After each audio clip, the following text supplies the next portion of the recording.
You are our fourth member. So we have a quorum for this evening. And will you be on the phone all evening rather than on your computer? Well, I'm having trouble logging into the meeting, so I'm trying to do that now. And for some reason I couldn't get to our network, and so my husband's trying to do that now.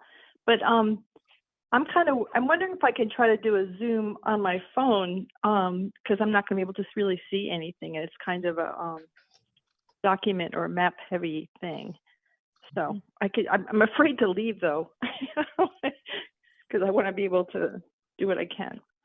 Well, why don't you stay on your phone until you see if your husband can help connect your network? You can watch it on television. Okay. Janet, watch it on television. Oh, that's a good idea. Okay. I think we might be go, but why don't we start, and I will find something to make this work somehow. All right. I'll do it either on my computer or get your video from the TV. Channel 17. Yeah. Okay. Okay, so I'll go ahead with the preamble. Yes. Thank you for waiting. I'm sorry about this. Well, we have to have you in order to meet. Okay, so welcome to the Amherst Planning Board meeting of June 15th, 2022. My name is Doug Marshall, and as the chair of the Amherst Planning Board, I am calling this meeting to order at 6:44 p.m. This meeting is being recorded and is available live stream via Amherst Media. Minutes are being taken. Pursuant to Chapter 20 of the Acts of 2021 and extended by Chapter 22 of the Acts of 2022, this planning board meeting, including public hearings, will be conducted via remote means using the Zoom platform. The Zoom meeting link is available on the meeting agenda, posted on the town website's calendar listing for this meeting, or go to the planning board webpage and click on the most recent agenda, which lists the Zoom link at the top of the page. No in-person attendance of the public is permitted. However, every effort will be made to ensure the public can adequately access the meeting in real time via technological means. In the event we are unable to do so for reasons of economic hardship or despite best efforts, we will post an audio or video recording, transcript, or other comprehensive record of proceedings as soon as possible after the meeting on the Town of Amherst website. Board members, I will take a roll call. When I call your name, unmute yourself, answer affirmatively, and return to mute. Maria Chow. Here. Jack Jemsek. Here. We know that Tom Long is absent, and we believe that Andrew McDougall will be late or entirely absent. I, Doug Marshall, am present. Janet McGowan. Here. Thank you. And Johanna Newman is absent. So we have 4 members present, 4 out of 7, which is a quorum for this evening's meeting. Board members, if technical issues arise, we may need to pause temporarily to fix the problem and then continue the meeting. If the discussion needs to pause, it will be noted in the minutes.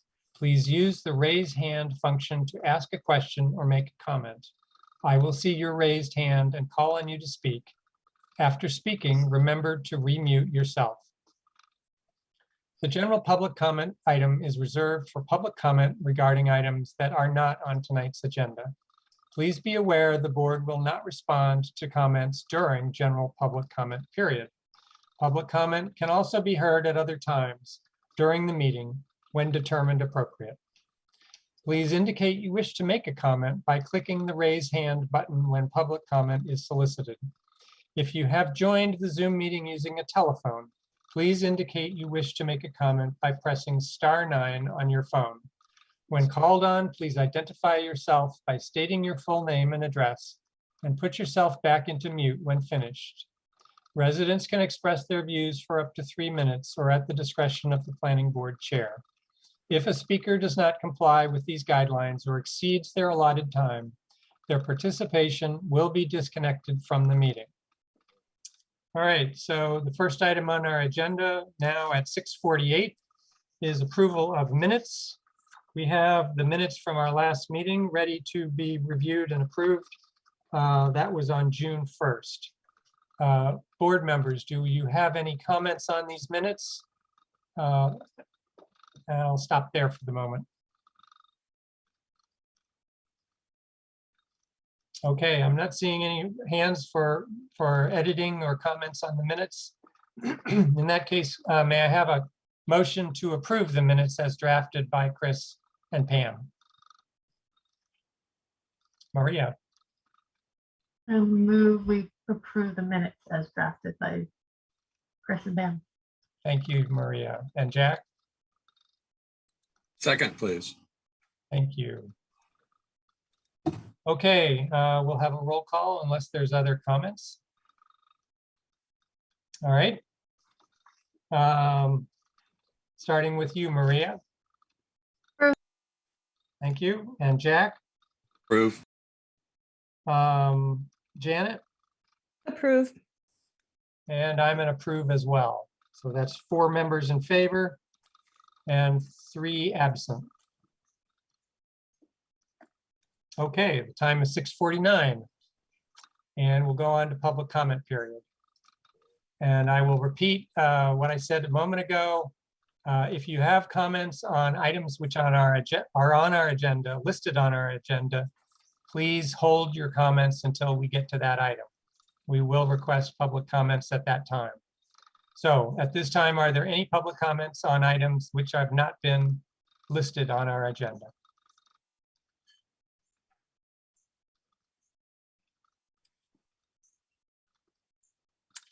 I do not see any public comment, any hands raised for this public comment opportunity.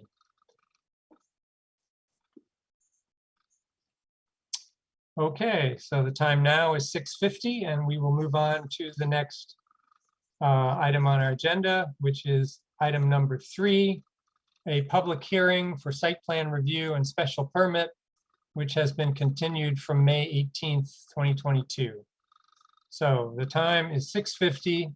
In accordance with the provisions of Mass General Law 40A, this public hearing has been duly advertised and notice thereof has been posted and is being held for the purpose of providing the opportunity for interested citizens to be heard regarding SPR 2022-14 and SPP 2022-05. This is regards Center East LLC 446 to 462 Main Street. Request site plan review approval under section 3.325 of the zoning bylaw to construct a 17,000 square foot, 27 unit residential mixed use building, including 3 affordable units with site lighting and landscaping, and to request a modification of the total number of parking spaces required for the mixed use building under sections 7 and 7.9 of the zoning bylaw, and seek small car parking under section 7.104 of the zoning bylaw to co-locate with the existing mixed-use building known as 446 Main Street and the mixed-use building known as 462 Main Street, which was authorized by Site Plan Review 2020-01 and Site Plan Review 2020-05 and any subsequent amendments, and request a special permit to extinguish all special permits associated with parcel 14B-66. And that is all in the BN zoning district on map 14B. Okay, any new board member disclosures of the few members who are present this evening? Don't see any. Mr. Reedy, I'll turn the floor over to you for this revised or the presentation this evening. Perfect. Can you hear me okay? Yes. Excellent. Okay. For the record, Tom Reedy, attorney with Bacon, Wilson and Amherst, here on behalf of the applicant, Center East, John Robleski, and his applications, plural, as the chairman noted. With me this evening, John Robleski, Rachel Stevens, architect, Mike Liu, site designer. And so maybe a little bit of context. We were here May 18th, we got a lot of great feedback. John went back and with his professionals redesigned some of the project based on some of the comments. Put words in John's mouth, but I think we're still in the midst of redesign. I think he's, as of today, had some, and I don't know if the expectation is to close and vote tonight. I think it's probably a continuation to the June 29th meeting ultimately, but I think it's worth a conversation about the site changes and then probably about the parking and the parking waivers and some of the data that John has got. So, with that, I'll turn it over to Mike to have him. Mike, if you can share your screen, maybe walk through some of the site changes. And you're muted, Mike, in case you're going to talk. Well, okay, let me get caught up here. Let's see. We can now hear you. Okay, great. So I'm gonna share, whoops. And that's there you go. Okay, you got the rendering. So there's been some back and forth this afternoon. This rendering represents, let me see, I've got to try to pan over here.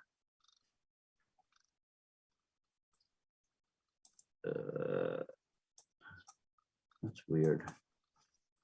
Huh. All right.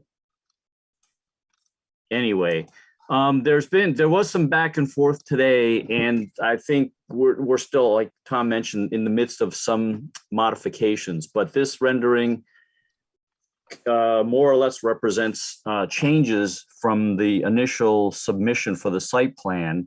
And I will just highlight the major things that were changed is that the new building, this L-shaped building here in the center, was pushed back or pushed further to the north away from the existing building at 446 Main Street. I believe initially it was a 13-foot setback from this main wall here and 13-foot setback from the east wall on this wing here.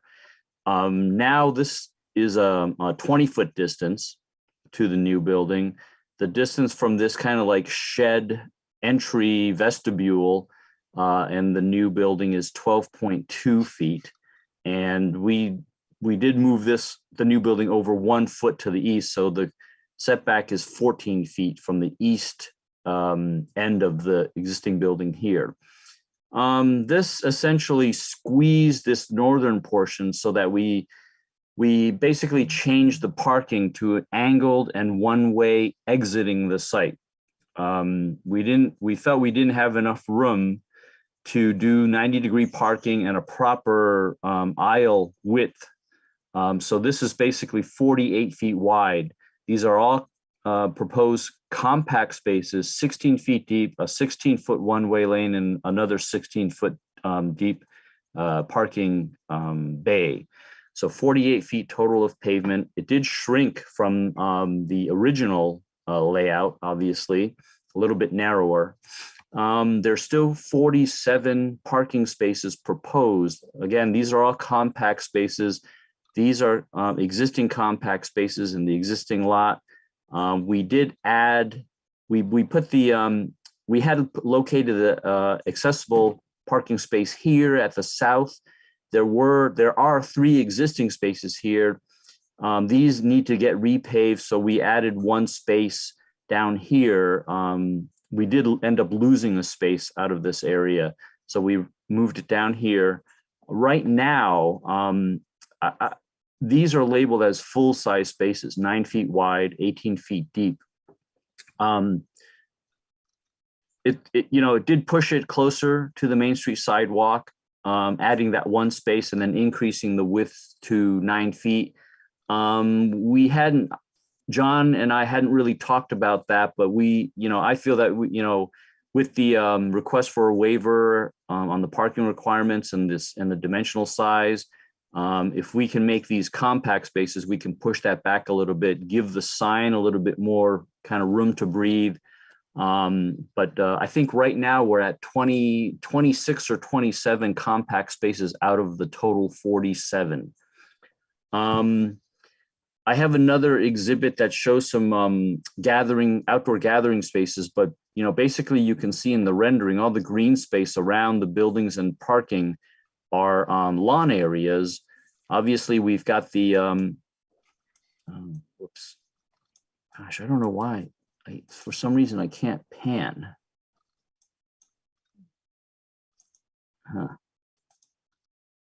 We've got a 20-foot wide yard in the back, and this kind of blends with the development here at High Street.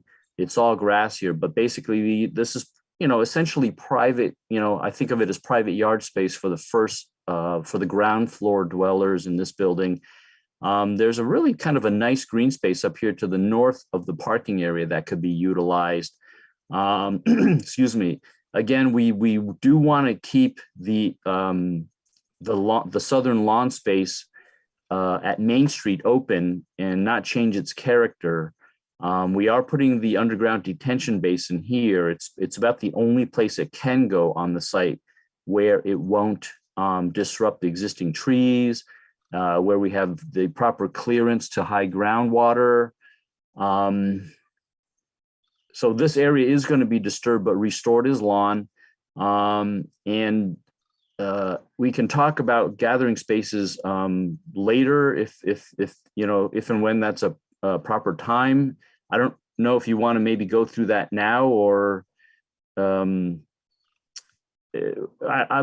don't really have a format set for this presentation, but maybe I could touch on all of the site issues, and then John can has some a presentation and some figures and stuff about parking, and then I'm sure Rachel has some updates on the building and the design and of the building and color scheme. So let me jump over to that plan exhibit here.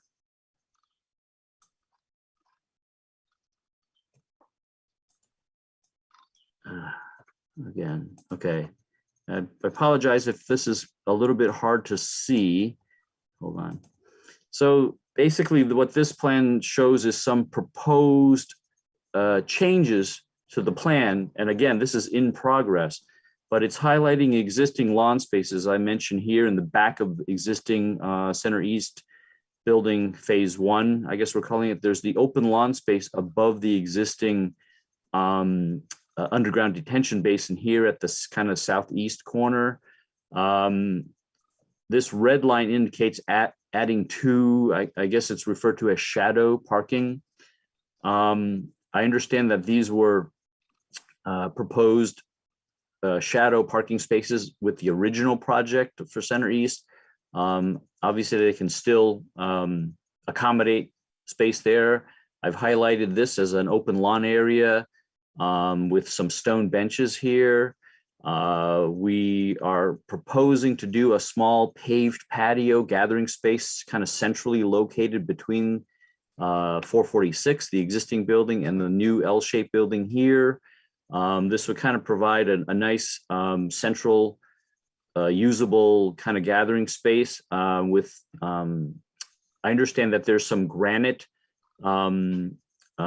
coping that's been salvaged from the demolition of the existing building that used to be in this area. It would be wonderful to be able to use that material on site for all or any of the benches or gathering spaces. We have either one or two benches in this area. There's some additional areas where we can put benches under some mature trees. So again, the patio, there's grass here in the Main and Gray Street corner. There's grass lawn in the southern part of the site. There's existing grass lawn here for people to kind of sit out. Again, there's private space, and then or more private lawn space in the rear of this building, and then a nice gathering space here, which could be grass. It could accommodate a small patio up there as well.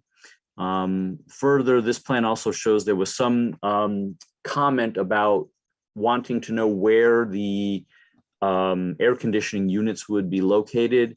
These little orange rectangles represent blocks or concrete pads, which would house these small air handling units. They are stackable, but really they're kind of like a suitcase size if you've seen those, and they're quite efficient and quiet. Actually, we've seen these installed on a lot of housing apartment type projects that we've worked on throughout the valley.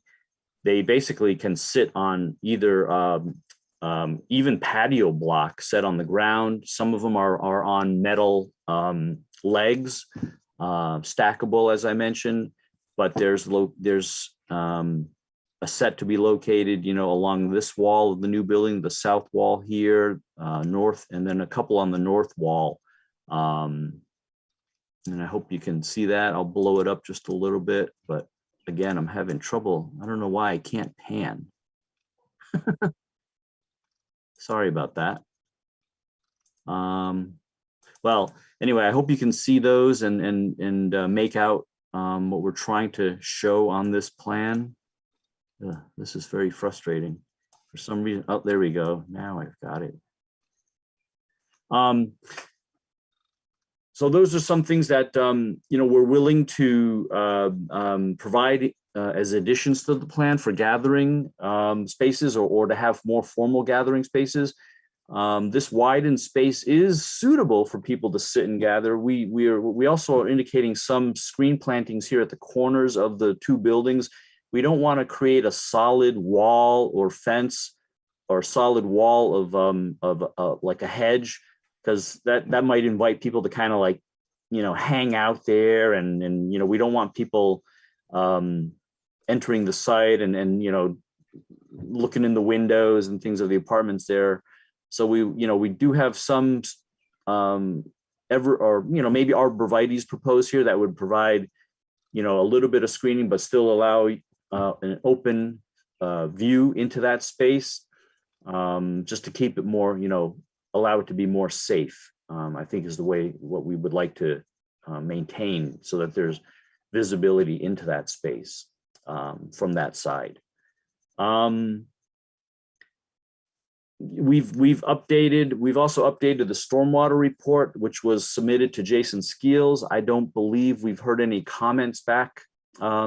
We haven't received any comments back yet. So we'll have to address any concerns that Jason may have, but having worked with Jason many times before, I think that we have a pretty good rapport and can accommodate any comments, concerns that he might have, and I'm sure he'll find that the stormwater calculations are accurate and meet the Massachusetts stormwater regulations. I don't want to take up any more time right now. I guess at this point, I'll invite John or Rachel to talk about their respective items. Thank you, Mike. I don't know if you want to come back if you have any questions on the site, or do those now also. It's up to you guys. Why don't you guys go through what you want to say tonight, and we'll come back.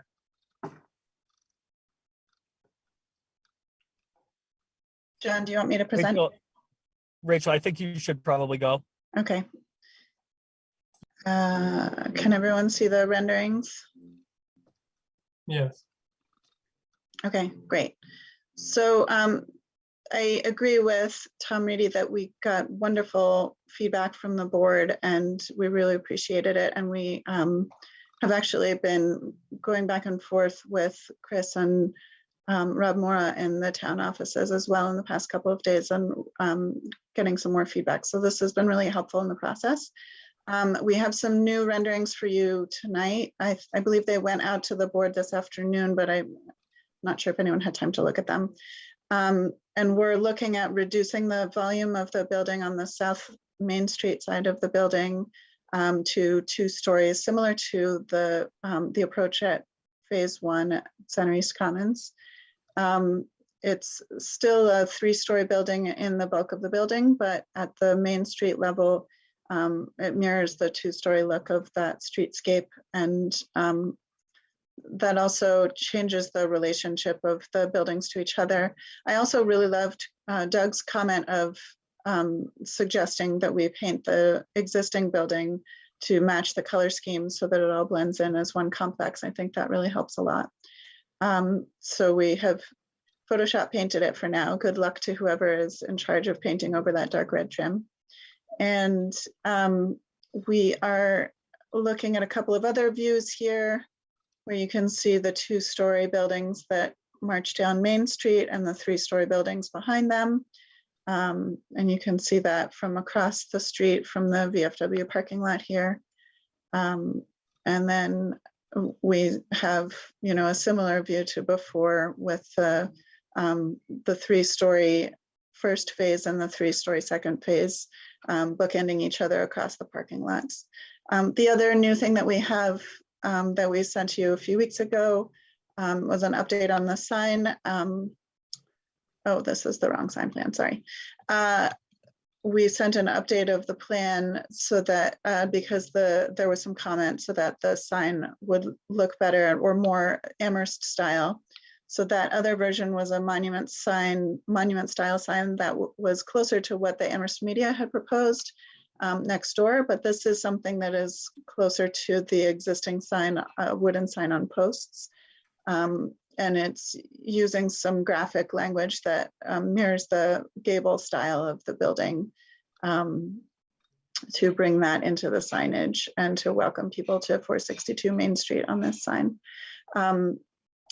So, John, I don't know if you want to speak further to the details of this approach, or if you want to leave it at this sort of overview for now. This does reduce the number of units. It's now 23 units and 25 bedrooms, but it gives the whole complex a different view, and so that's the hope, is to invest in that look for the buildings as a whole.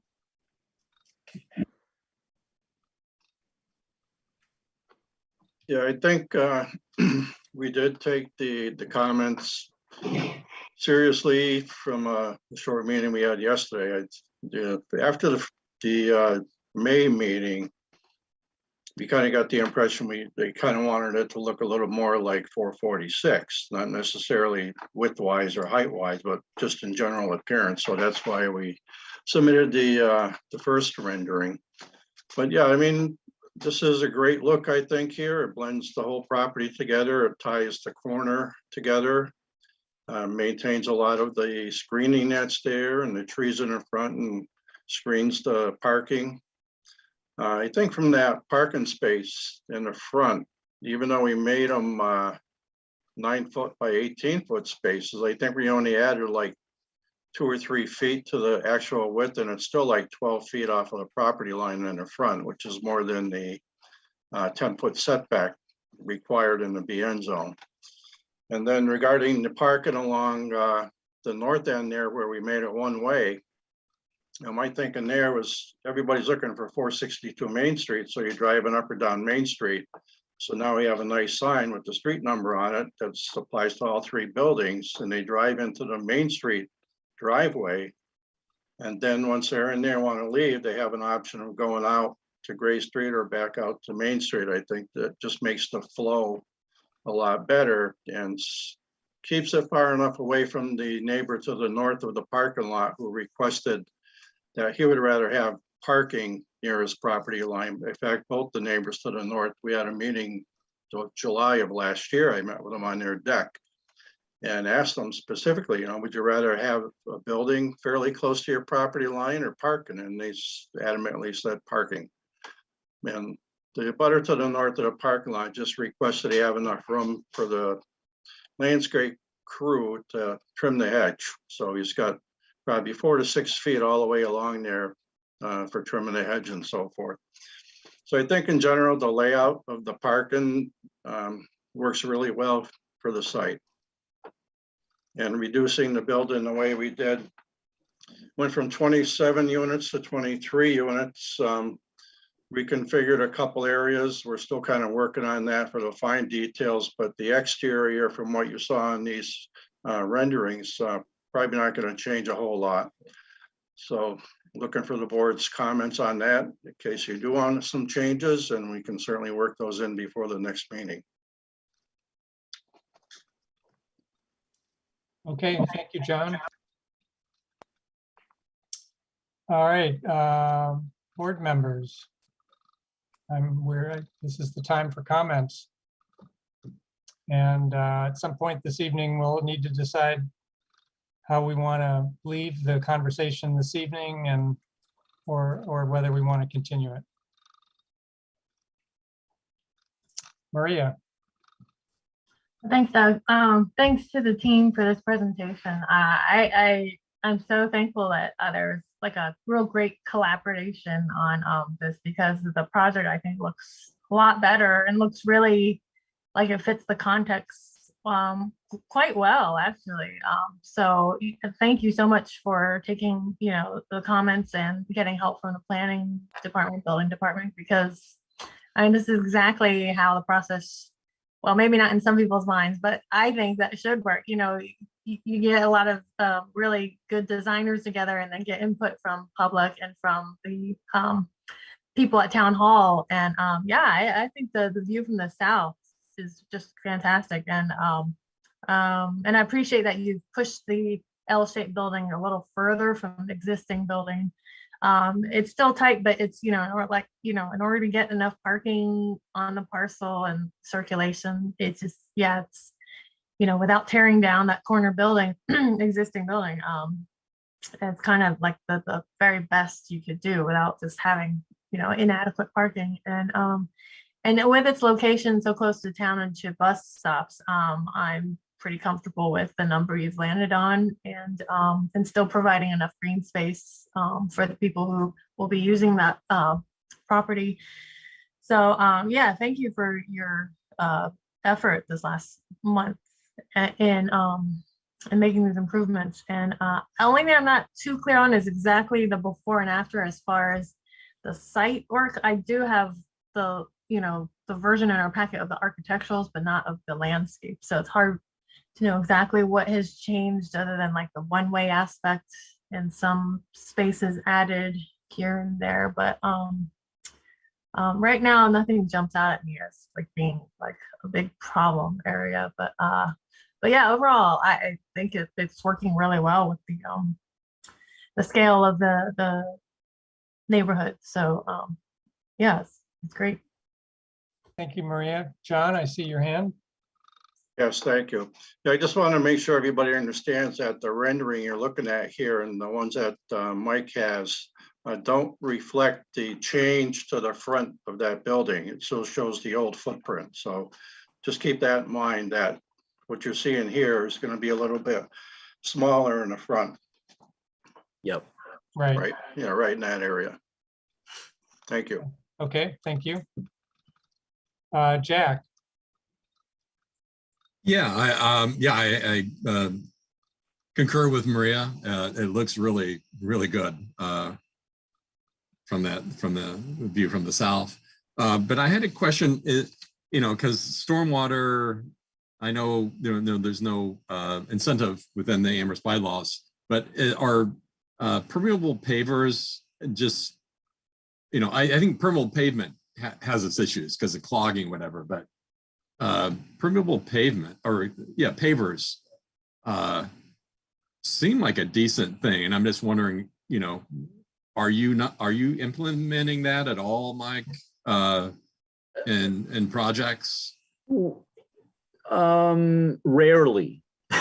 And you're right. I mean, they tend to be more maintenance heavy, especially in this climate where people are putting sand down and stuff. The most common method that we've seen are those open grid concrete pavers. Yes. If you're familiar with the Research Drive. I'm very familiar with Research Drive. Okay. Well, that building that Mickey Marcus was involved with, I believe has, that type of open grid paving. Yeah. I believe that's been the example of the longest permeable paving for parking in town. I don't know how many years it's been in, but it's been close to 20. I know there's some at UMass. We did some at the Common School. There's obviously issues with getting vegetation to grow in there. More likely than not, you're not going to have lush grass. You will have some vegetation, but it'll be, it will end up being clover or weed species, quote unquote weed species. Like my lawn. Well, it's how much care you want to put into it. The other thing we've seen is actual permeable asphalt. That's been being used a little bit more, but I can't remember what the cost differential is. It's something like 4 times the cost of just regular asphalt. Yeah. And then you have to put in like a better or a deeper layer of crushed stone in there to act as a well, if you will, under that. So, but both of those obviously can get clogged with fine sediments, and it does take vacuuming. It's a newer way or newer way of doing maintenance on those or keeping them, free draining. But it is like a brand new permeable asphalt patch or whatever. It's quite incredible. You can pour a bucket of water on it and it just disappears. Yeah. Obviously, over time, if it gets clogged, you're just, in this climate, I just feel it's not going to last forever. And then what do? Peel it up and do it again, So we don't have any of that on this project, right? No, we're not proposing permeable pavers on this project at all. And in fact, it wasn't considered. Yeah, well, my observation on Research Drive was like the permeable pavement was a no-go. It just, with the clogging and the need for the vacuum drive, but the pavers seemed intriguing, and they're not part of the drive. That's just where the parking, so they're not overloaded. And it's just something I just wondered if you considered. Yeah. Yep. I mean, I just drove through the Common School yesterday on my way back from like Belchertown to Northampton just to take a look.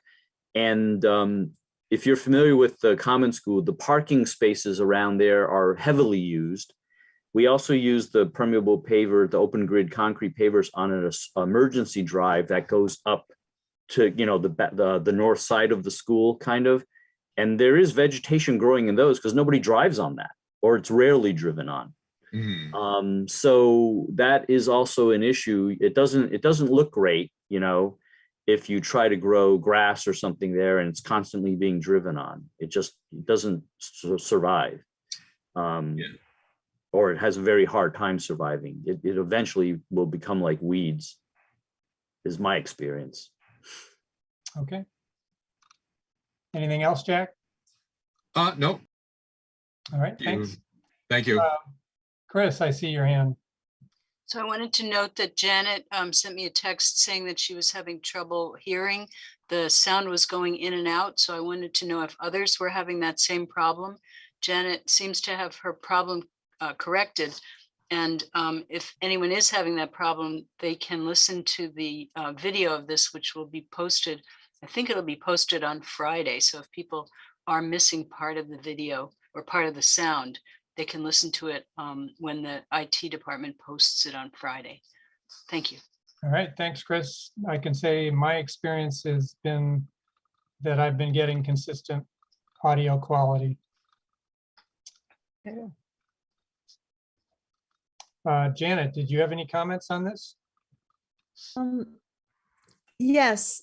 So I was wondering if we can go back to kind of towards the original screen showing the changes, because I had sort of the same questions or about what's changed, and then just so in terms of the kind of alley between the old house, the north side of the old house to the south side of the new building, that was as small as 5 feet and then I think at 12 feet originally, and what? Yep. Just to Oh. correct me So Janet, we're losing your audio. on that. And then what is? ugh, So try it I think it's again. I think it's. Just say that sentence again. I'm wondering if you can do the two alleys between the buildings, what the original distances were and what they are now. All right, John? John, do you want to answer that, or do you want me to? So John's muted. Now Oh. you're not. Michael, yeah, I think you got those exact measurements. So originally, is this your screen we're seeing, John? No, Okay. It's don't- Rachel's. Oh, well, from the furthest north wall of the existing building, the little shedding, what I consider the kind of like shed vestibule, to the new building right now is 12.2 feet. And what was it a month ago when we first saw this? It was 12.2 minus 7, so it was 5.2. a little bit less than that. That shed dormer in the back that houses the ramp and the handicap entrance, that's 7 feet 10 inches. So I think it was somewhere around 5 feet 2 inches or something before. Like, yeah, it was 5 feet and about that. So basically we increased that distance 7 feet. Okay, There's 7 feet more space in the north and alleyway. then what about from the east side of the building to the call it That- the south wing of the new building? Originally it was 13, and it's just moved 1 foot more to the east, so it's 14 feet. Okay, Some of our thinking on that, just to give you a little background, is before we had the gas and the water lines coming in the north end of the building, so to be underneath the parking lot. Yeah, they Yeah, swung in and we- from the north. Yeah, so we looked at that and we were a little bit concerned about if we could move things farther north and give the tenants on the south side of that building more sunlight. That's a big reason why we did it. And then we were able to run the water and the gas line straight from Gray Street right through that 12-foot area directly into the mechanical room. So it worked out pretty well. And having the gable roof on the north side of the existing building, they do get a lot of sunlight there.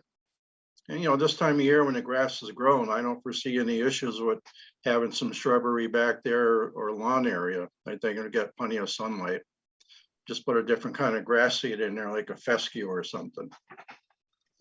And it gives the area, you know, a nice area for somebody who wants a little private area for sitting out there and just reading or sunbathing or whatever. It's kind of a enclosed area. Yeah, it's a more, definitely a more private space. all right. Janet, your hand is still up? Yeah, so another question, you know, I like the idea of putting some greenery there instead of just kind of a gravel. Another question I had was about driving, so the two-way driving. So, and to me, it looked like it was just you drive in and you drive in on Main Street and you drive out on Gray Street, but the Main Street entrance would still be two-way. And I'm wondering about car movement, like how would a car pulling in turn around and come out? It just, everything looks so tight on this site because of the size of the building. Okay, Mike, are you assuming that any car that came in and wanted to go out on Main Street pulled into a space and then backed out of that space and came to reverse direction? Right. Yes, that's correct. Most people would be pulling into a parking space and then obviously doing their maneuver to turn around and head back out when they left the site. If, for instance, let's just say all the spaces were full or something, and they came in Main Street and drove up to the north, they could still do a 3-point turn or a turnaround by pulling left into that one-way lane, then backing out, you know, and then heading back south toward Main Street if they wanted to get out that way. But really, if somebody was coming to the site and they decided, oops, I need to go, I forgot to go to Stop and Shop or whatever, and they wanted to get back out, they would just drive through the one-way lane and exit on Gray Street and then get back to Main Street, you know, doing basically a big loop or a horseshoe or whatever. Yeah, I'm kind of wondering, what would be the downside of just making the Main Street entry only? What's the big problem with having people everybody exit on Gray Street? I'm thinking that too. John, you want to think about that? No, not at all. I think the design, that you see on Main Street, that was built according to the building we did last year. It really had none of these thoughts in mind at the time. So that is properly designed for both entry and exit to and from Main Street. There's enough spaces from the parking area to where the porch actually used to be, is right along that curb line. I don't think you can see my cursor, right? No. Moving it around thinking you can see it. But anyways, the parking spaces were designed to be used, and they have been used for almost a year now. There were no issues. I think just having the one-way out to Gray Street, and the fire department kind of like that too, in case of an emergency, they would certainly come in that way if needed. So it just kind of works out for everybody at this point. But the Main Street site the entrance driveway there is 18 feet wide, which is a requirement for two-way traffic. Egress. Driveway. The exit out to Gray Street now is 16 feet wide, which is actually 10 feet or 6 feet wider than required. Mike, I think it's only a 10-foot one way. Yeah, I believe zoning requires a 10-foot egress, 10-foot width on an egress for a one-way. Mhm. Yeah, but the other nice thing about this design is initially we were going to take out one of the nice maple trees that is on the Gray Street property line there. Right. And the way this works out now, it actually fits perfect between the maple trees. We do lose that stone planter that's there, but the stone will be reused somewhere else on site for a little retaining area or whatever. And then we'll have those new post lights there. And I don't know if you want to talk about those quickly, about the question that came up regarding why there's a different type of post light versus what we used on the other site. John, I wonder, can I just stay a little bit on the traffic circulation? Because I was thinking the same thing that Doug was, that having two-way traffic in that section might be, getting kind of busy for people walking back and forth, like traffic from both directions. And if people entered on Main Street and exited on Gray Street, it'd be sort of more simplified for the pedestrians, but also I think it would give you some room to pull the new building a little further away from the little building, which is still kind of dwarfed, in my opinion, dwarfed by the extension, and kind of the new building seemed just sort of crammed in a little bit on the lot. And so I would just say, consider that for the future. If it might give you some more space for the building, to move the building. It might give a little more simplicity for people walking, not having to look both ways. If you're carrying a bag of groceries, have a crazed toddler or a dog, or you're just a visitor and you're a little confused and, trying to figure out what building. So I think it might be simpler just to have it one way. So that's one observation. I do like the reduction in the front of the new building, because it did reduce that feeling of there's like a little building and then there's this really, really big building. I'm not, I would, again, just ask for more detail on the new building to kind of match the pretty details, or just the level of detail on the old house. I don't know if it's just changing the siding, so it's, on some parts, or a little more detailing on the window. I do still think the new building really kind of dwarfs the what it doesn't seem like a little house to me when I'm there, but when I look at this picture, it does seem little. The new facade goes a long way to making it more integrated. So that was one feeling. I had a question. I mean, I have other questions, but a question about the sign. if people have offices, I know they're gonna want, you know, businesses are gonna want their name on that sign. So, you know, when you look across the street, Main Street, there's just, you know, there's a sign that announces the address, but there's often a whole series of names underneath. So I was wondering if that was part of the sign. If, as businesses come in, can they put their name there so they can get some advertising and locate people?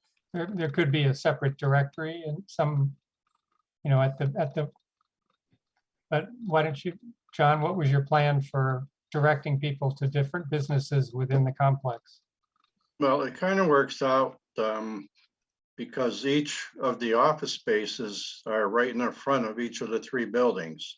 And the shared parking spaces that we intend to use are all right there in the front, including 2 handicap spaces, one being a van accessible.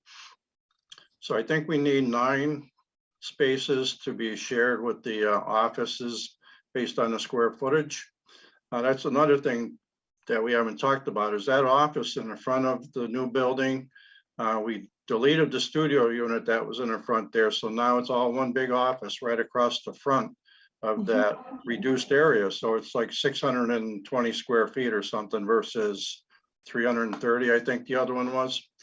So we have more office space, and I think having that as kind of the anchor in that main building all across the front makes it nicer too. But each doorway for the offices will have a sign with a light. And I think that's the personalized properties that you see on the bottom there. It's kind of what we went through with Crossman Properties when they were going to go into Unit 1 over at the first building. So there'd be a light over the sign area and just identify them. But, you know, there could be enough room, I think, to have just a series of little signs underneath where it says downtown residences and office spaces for like a short. The old sign had that, but it was kind of took up the whole sign, and they had separate placards that they just screwed in as the tenants changed.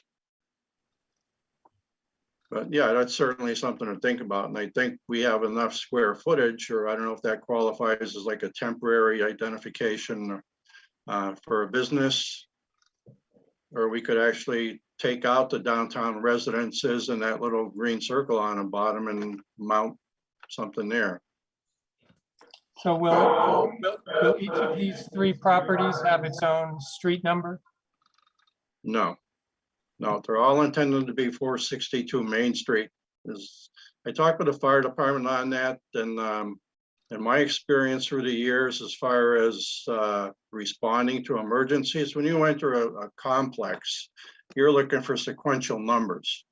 You know, you don't want to be looking, okay, this building, what number is this building? You know, how come there's 1 through 20 on that building, 1 through 20 over here? I think from a public safety standpoint, it makes more sense to have it all sequential.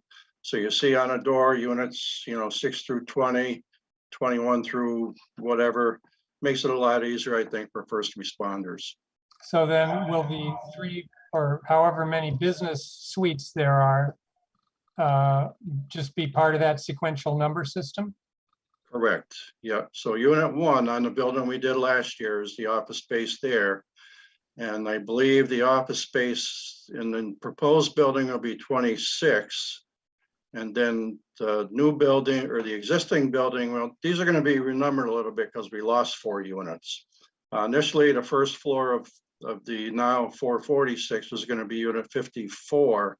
So that'll probably be Unit 50.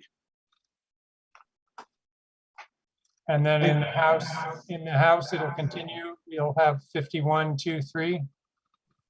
No, there's only 1 apartment upstairs in the house, so that probably will be 51. And what, is there a business downstairs in the house? There's nothing there now. It was pretty much empty when I bought it, and I said, well, it doesn't make sense to try to rent that to a business and have all this construction going on all around it. So that'll be our construction office during construction, and see what happens after that. And that's Unit 50 that he was talking about. So that would be Unit 50 on the first floor for that commercial Right. unit Unit 50 is on the first floor of the house or of the new building? of the house. Of the house. Oh, okay. Yeah. And then the unit, okay, fine. Yeah, they're right. There So Makes it easier for sequential. deliveries. That's fine. It's sequential through the whole complex. So, Correct. okay. Rachel, I see your hand up. I just wanted to point out that because all of the commercial spaces at the front of the Main Street side of the property here, I really like having the two-way entry here because then all of the commercial parking can enter and exit from the Main Street side and leave this whole area for the residences and guests. So I do like how that works out. And personally, having visited the property, it feels really easy to move in and out of that driveway the way it is, even with the behemoth van that I drive right now. Right. Thank you. Janet, your hand is up. So just to clarify, because I've so many changes. So on the current new building, you are increasing the office space or not? I mean, I'm looking at a little red. Yeah, I think he said it went from 300 and something to it's now 680 or something. No, the office unit 1 is the office space in a building we built last year. That is not changing. That's 550 square feet. Right. Unit 26, where the cursor is now or was, that's going to be all across that new 32-foot front of the building. Instead of having a studio unit and an office space, it's all office space now.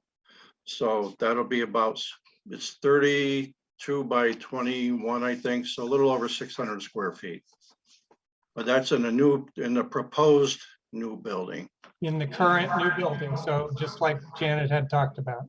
Okay.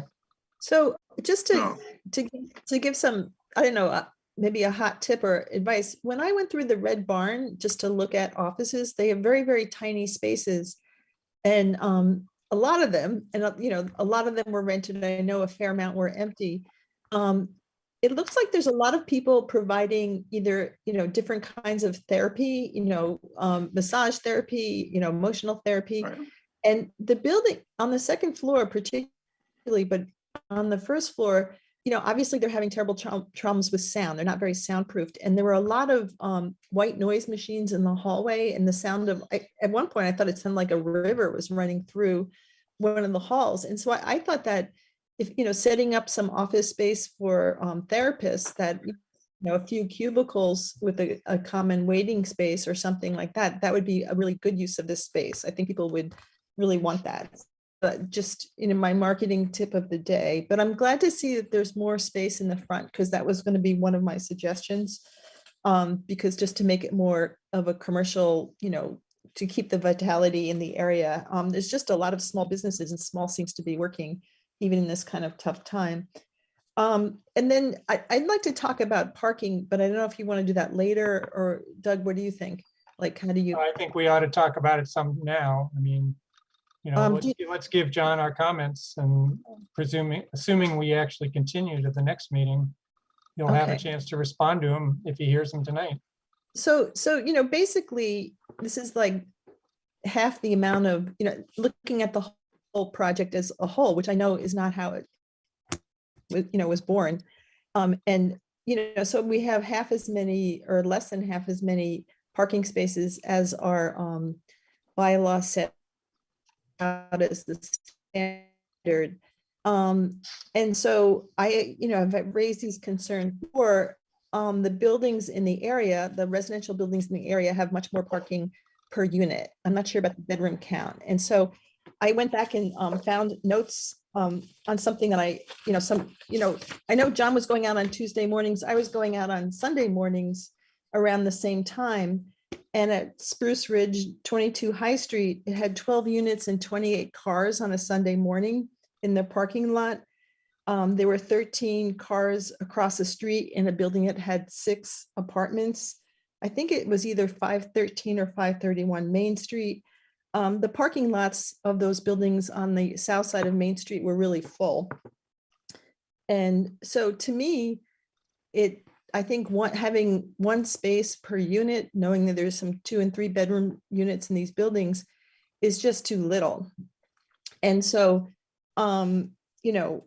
And so my concern is, there's not, it's, and the focus in the bylaw is on the needs of the tenants and the peak parking uses, not on average use, and not on, the need to put as many units or as big a building on the site as possible.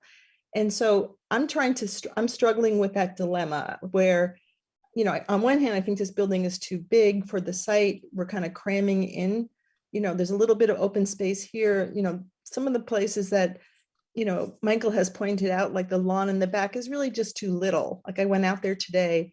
Unfortunately, people behind the new building can't really get access to it and aren't using it because they don't have doors to it.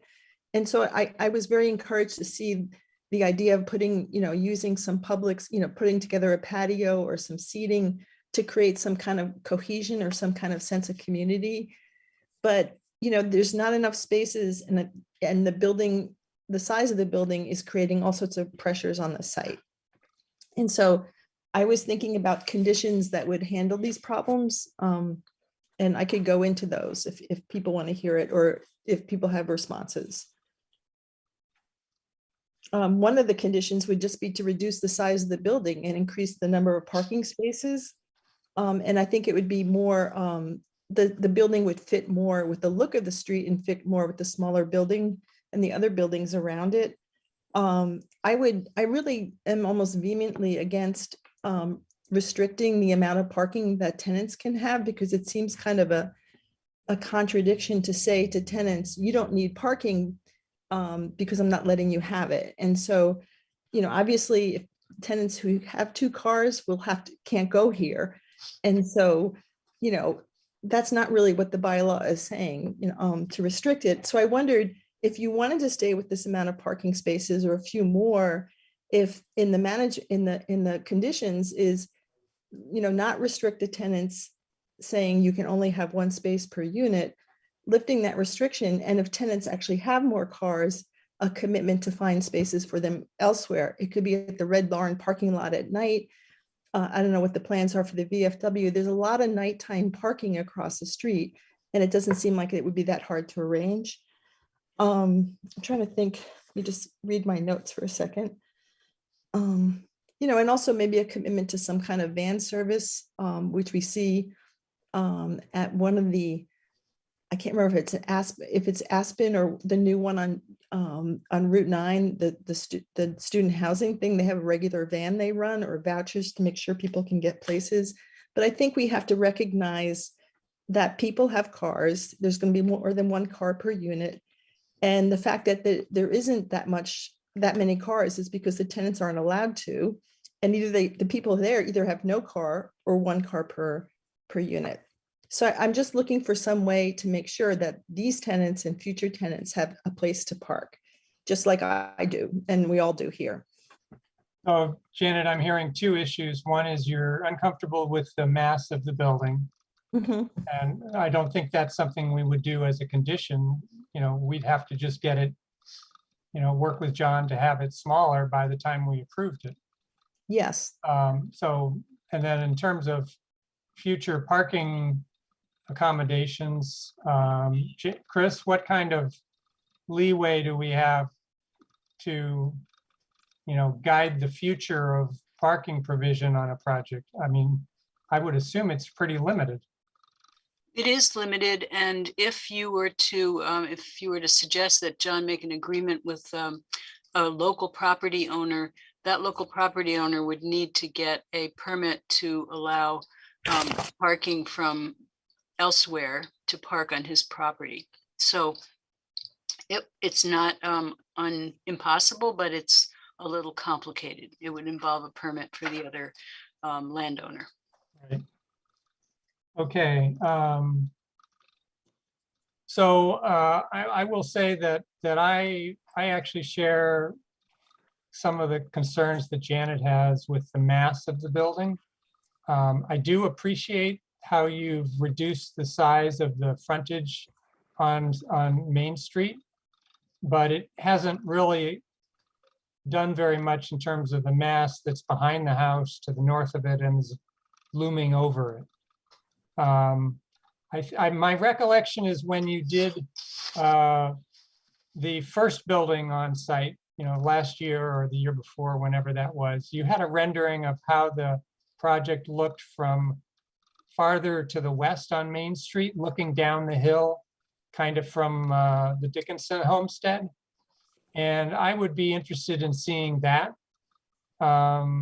because I think this is still an awfully big project. And I particularly in light of the fact that this is right next door to the future home of Amherst Media, which is in a historic district and went through an extremely onerous approval process to come up with a very consensus, sensitive architectural design. I think this project here is frankly, it's relatively undistinguished. It's not a particularly sensitive insertion onto this area, which is right next to a historic district. So I'm a little bit conflicted about it. I support more housing in town.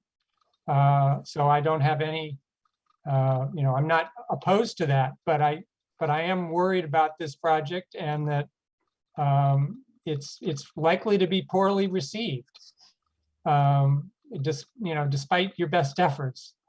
So in terms of the parking, I'm actually not as worried about the number of spaces as I am about the fact that more than half of them are compact cars. I just don't think that that's a realistic mix for people today. And that you'll end up with a lot of tenants parking in your commercial spaces out front. And then the commercial people won't know where to go to park. So I'm hopeful that if we continue this evening, that we can see the evolution of the design in the next meeting. So I have 4 hands that are up, and I think Nate, yours is the last, but you're a staff member, so maybe you want to comment on something recently said. Oh, no, sure, thanks. I was, going to just ask the board to, their thoughts on the 4 parking spaces out in front, as we can see on the view from the south. I do find that the parking spaces encroach onto the street, and just the overall kind of site plan and layout. So, there has been some comments about, the open green space, or is it usable? Same thing with the, the HVAC units will create some noise, and if they're stackable, they'll be pretty high. And so, if there's 30, if each unit has their own outdoor unit, that's quite a few units in between those 2 buildings. And so, staff had considered it. Could they be located, on a roof area, and be hidden from view, or are there other ways to situate those? So, it will be visible from Main Street and from Gray Street. So it's really not, even with some screening with vegetation, I think that, it could be that it is quite noisy in that area if they're all running. If that's energy, heat and cooling for the unit. So those are just some additional comments. All right, thanks, Nate. I guess I do wish that those parking spaces near Main Street were not there. Of course, I think that would probably result in reducing further the number of spaces, which is already pretty marginal. So Maria, I see your hand. Thanks. I'm just kind of trying to write my notes down. Let's see. So back when we were talking about, way back when we were talking about the circulation, I had thought from the drawing, all the drive aisles looked about the same. So now I'm hearing it is still 2-way, and it's 18 feet at Main Street, and then it goes down to 16 at Gray. So I misunderstood. I thought it was all 1-way. And at this point, I would say probably for that issue, just make sure you have really good signage about what is an exit and what is 2-way, because I misunderstood. I assumed it was 1-way just from this drawing. And that, to that point, it is kind of hard to know what is being proposed, because there are so many versions and in between. So I guess for next time we'll have the final definitive like landscape and architecturals. But yeah, like to what Nate was just saying, I didn't understand that those would be stacked. I think I heard it, but I didn't realize that they would all be stacked on those red rectangles. So I guess I just, yeah, a little more clarity on what's being proposed would be great to be able to give useful feedback. It's just hard because I've been trying to listen as well as take notes and look at the tiny screen. I don't think, I mean, I agree with you, Doug, that the building does still feel large, but the L shape of the massing in the back actually fits with the project that John built, I forget, 1 or 2 years ago. That scale feels right to me. And then what they've done to the Main Street scale, I think fits with the existing and the building they built last year. So the scale of the massing, I think actually was pretty good. I think what the problematic issue is still is just, yeah, the proximity there. It is the kind of creating this sort of valley-like public space in a way between the existing and the new. So that's really tricky because they chose to keep that house. Is just where it's landing. But I feel like the scale of it, having the higher stuff in the back towards the other building, which is also 3 stories, I have a less of a problem with it architecturally and from the public realm side than I did last time. And I'm not sure that it should really mimic the historic. I mean, I appreciate the colors, but I think having it mimic what they built last, the first piece that's more linear, that helps tie those two together better than having like, these two, the existing and the new, they're not gonna match that closely because one's historic and got a lot more detail, and the new one, I think making it look more like the other new project that was already built makes more sense. So yeah, I mean, without these projects are by right, what we're supposed to be doing is proposing a lot of conditions. So we can't, I don't know, maybe Chris can correct me, but I mean, we can't, can we? We can't say redesign it all. We've got to like keep honing in and giving, constructive criticism to get this project more to what we think the town would be amenable to. And I agree, we so desperately need housing. And so I guess the conflict is in amount of parking for the amount of need that the project is asking for. And so I'd like to hear, I think John had a lot of research maybe on some parking. I would just like to hear how that is being handled as far as the need of the site parking versus what they could fit on site with parking. And I also want to just reiterate that it is really close to downtown and bus lines. So to say, to point to the zoning and say, this is what's in black and white, you always have to look at the project's context and look at where it's located and look at the type of user and the type of uses in the building and take that all into consideration. To just blanket, say it has to have this number of parking spaces every single time is unreasonable. And that's why their zoning boards and planning boards is to review these projects, parcel by parcel and use by use to really, not make it unreasonable or unbuildable. So anyways, yeah, I'd like to hear more about We just lost your audio, Maria. Something you good. Oh, now you're back. Okay. So anyways, I just would like to hear more about how the parking is being handled as far as the proposal, the latest proposal. Yeah. All right, thanks, Maria. John, I see your hand.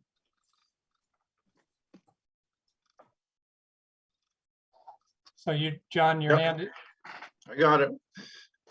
All right, yeah, well, to address a couple of the comments, that the massing of it, I can understand somewhat where you're coming from, but you got to keep in mind the future of the corner of Gray Street where Amherst Media is coming is probably about 8 or 10 feet higher grade wise than where this building is.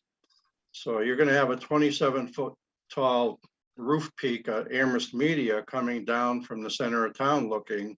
You probably won't see a lot of this area. It's just going to blend in. And to that point, on the corner of Dickinson and Main Street, there is already a 3-story gray building there that has a 1-story addition to it, next to a 2-story building, and a 2-story building to the south side of it. And further up Gray Street, there's a building that had a 3rd story added to it, actually probably about 10 years ago. Again, with the 2-story on one side and a 2-story on the other side. And you talk about trying to make things blend into the neighborhood here. And yes, I looked at the option of tearing down the old building there. But as I told you before, my thought process is to have this blend in with the neighborhood. And I think coming into the cultural district, having a building like this and the existing building there just kind of makes sense to me to have it blend into the neighborhood. And the fact that we're not disturbing any of the screening along Main Street or Gray Street, it is what it is. So we made the front of the building look more presentable. I think it blends in fine. We gave up units, we're giving up square footage, we're giving up bedrooms. I think the parking issue, nobody's really talked about 462, the building that we did last year. I know I've mentioned that there's 16 cars for 35 bedrooms there. That's less than 50%. And there's very little foot traffic up and down Main Street other than to catch the bus or to walk uptown. I just think some of the issues you're looking at kind of from a dark cloud perspective, worst case scenario, you have to look at, here it is. This is the way it's been for a year now. It's kind of a proven thing. And there's other developments, newer developments, some of which I use the data on. And the newest one, I checked with the rental agent at South University Drive, which are all 1-bedroom and studios there. Their units are already rented, fully rented. And she said for 40 bedrooms or 40 units there, she has 26 cars. There's actually 45 units, but they haven't held a lottery yet for the 5 affordable units. So she took those 5 units off of the total of 45. So that's a 65% bedroom to cars ratio, which is pretty much what I've been saying all along here. I think my data says 0.67. So I think a lot of things that play into the why there's fewer cars now, especially now with gas going up. Who knows what that's going to be, but this is kind of a non-transient development where we're trying to get people to use the bus, get people to bike, get people to walk where they need to go and plan ahead and carpool and that type of thing. It just, you need the housing more toward the downtown than on the outskirts. And I just really put a lot of thought into creating this. Right. And as far as the AC noise, that's really an issue of old. These new heat pumps, I was trying to find, the decibel level. You go behind the back of the building that we done last year, and those heat pumps are larger. You have to look at which one is running to figure out which one's making noise. And it's not a noise, it's just a gradual hum. You really got to look at them to see if the fan is turning. So I don't think, the noise part is really an issue. The compact spaces, that data that I did those couple of mornings I went out, I got a sore neck turning my head trying to figure out which kind of car it was and marking it down. It was going by. But of the 239 cars that I documented in those spaces during those 2 times, 72% of those 239 cars are 15 feet 6 inches or less in total width, total length, and an average of 71.79 inches wide. So they fit fully into a compact space. And even the largest car that actually happens to be at 462 is a Mercury Grand Marquis, which is 17 feet something long and 78 inches wide. So it's only like 3 inches wider each way compared to the average. So it's a whole different ballgame of the vehicles that are out there nowadays. I mean, facts are facts. You looked at any stoplight you come to, you drive through any parking lot, you don't see big cars. You're seeing small cars, you're seeing smaller SUVs that are very popular now. It is what it is. So I would appreciate you're not kind of looking at this through a dark eyeglass and see worst case scenario type thing. I mean, facts are facts. These are what people are driving now, and a lot of younger people aren't driving because they don't want a car, they don't want a house, you know, they want their own space, and that's it. In fact, those South University Drive, they've got a mix of some undergrads there, about 25%. The rest are grad students, visiting scholars that are here for a year and they don't have a car, and professionals. So this is the demand that is out there for housing, you know, especially near downtown. So it just asks that you kind of give it a little leeway in this overall big picture. Thank you. Okay, thank you, John. Jack, I'm going to call on you next. Janet, I see your hand. Yeah, and again, this is my last meeting on the planning board. It's a little bit of my swan song, but I have to say that I don't think there's anybody on the planning board that is a parking expert. It may seem that way, but I am quite confident that's the case. I thought John presented a very strong argument about how, given a particular living arrangement, people know that in advance, and they either choose to live there or not. If you're living on a farm and you have 10 spaces, you may have 2 cars and a truck, you know, and a motorcycle or whatever. It is really, you know what you are as a tenant, you know what you are getting into. And John had presented some, you know, examples where there's 100% occupancy with the parking situation that he's presenting here. And I know the former Drake there on Amity has 0 parking, fully occupied. So I'm just a little tired of the parking, you know, being that parking drum. And I know we have, you know, we have new bylaws that speak to that. I'm not sure if they're in effect yet, but maybe Chris can help me with that. But I thought John really tied it up there in his discussion. Okay, so it sounds like you are satisfied with the amount of parking. You're willing to approve it as proposed. Yeah, especially with the bus line there, and you know, it's yeah. I mean, we kind of went through this all before, but okay. All right, thank you, John. Yeah, the other, all right, can you hear me now? Yeah. Yes. The other thing that really hasn't been mentioned is there's actually about 20 to 25 parking spaces available along Gray Street. And I think this was brought up during the Amherst media video that I happened to watch part of one time. So there are other parking areas fairly close by that in the event that I don't foresee happening, but there are other options for people to park. We've had delivery trucks, you know, Amazon and FedEx and UPS coming through 462 for the past year. And I mean, nobody's had any issues. And again, a lot of the students that we're seeing coming in, in fact, the Board of Health had a presentation by some UMass students done on May 5th when we had a hearing with them, and their presentation was kind of about COVID and the mix of the character or the makeup of people in town now. And they said that there's more international students coming in to Amherst than there ever has been. International students usually don't have a car either. They're used to walking, they know what they got to do, and they get on a bus and do whatever they do.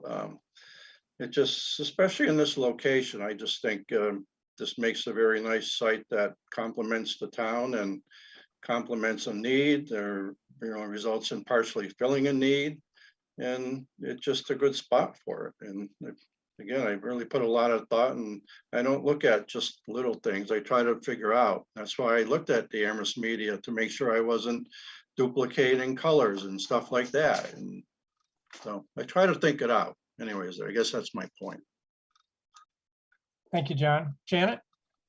So John, I totally appreciate how much effort and time you put it in there into this project and collecting data. You know, I think in a way we're birds of a feather in terms of, I'm surprised we haven't run into each other early in the morning counting cars and stuff like that. So I do appreciate the changes to this. I appreciate the effort to it. Just on the parking front, it's, you know, I think we're, you know, the board has to follow the bylaw. And I spent a lot of time looking at the new bylaw language, and it gives flexibility, but it also talks about the ensuring adequate parking for the proposed use. And this building will be around for decades. And so we have to make sure it will happen, you know, it will, you know, the people who live in this building will have facilities that will work for them for decades. And so when I look around, you know, it says, look at 800 square feet, 800 feet away, which I'm not sure what that is. But when I have looked around this street and the apartment buildings, be they large or small, they're full of cars on weekends. And so that's part of the peak utilization. Salem Place is almost always full. The 6, you know, plexes and 4 plexes across the street are full on the weekends. You know, even that Fitness Together thing that the board permitted, there's a couple of apartments there.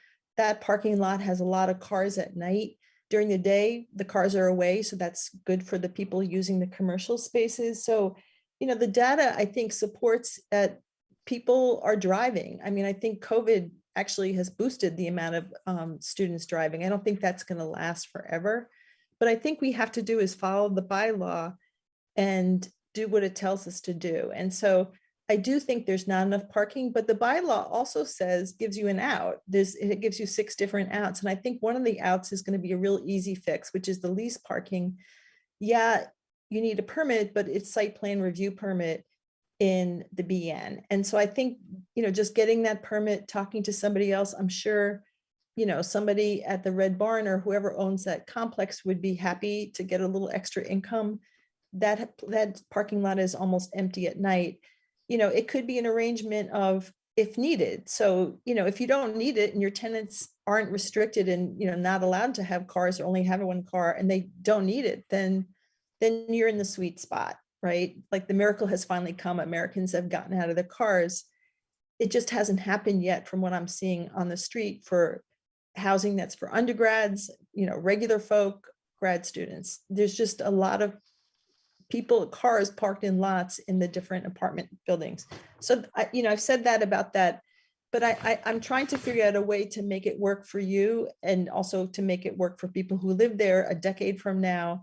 You know, there's 2 and 3 bedroom places. There could be families. We know family life goes up and down in terms of needs for cars. So that's my thing I wanted to say. Getting back to future pictures, I wonder if we could see the buildings without the trees in front or the leaves. The trees can stay, but without leaves, because I think that's part of the view from the different streets. And I know that 6 months a year, we have no leaves, deciduous leaves on trees. I always hope that April will be more leafy than it is. And so I would appreciate, because I think that will give a sense of what it looks like from Gray Street, from Main Street and the massing, which I think is kind of intense. So I just, I think that's it. Thank you, Janet. Appreciate it, what you're working on though. John, by the way, it's after 8 and we usually take a break at 8. So I'm thinking we are probably going to want to basically put an end to this conversation this evening and continue this hearing to June 29th. So I'm hoping in the next, let's say, 20 minutes, we can wrap this up for this evening. John, go ahead. Yeah, just Janet, I want to address, you know, one parking area that we both agree is usually full is Salem Place. You got to realize a little history there. Salem Place was built as condominiums to be sold as individual units, which they were. And then when the people tried to resell them, they couldn't resell them because of the market or whatever.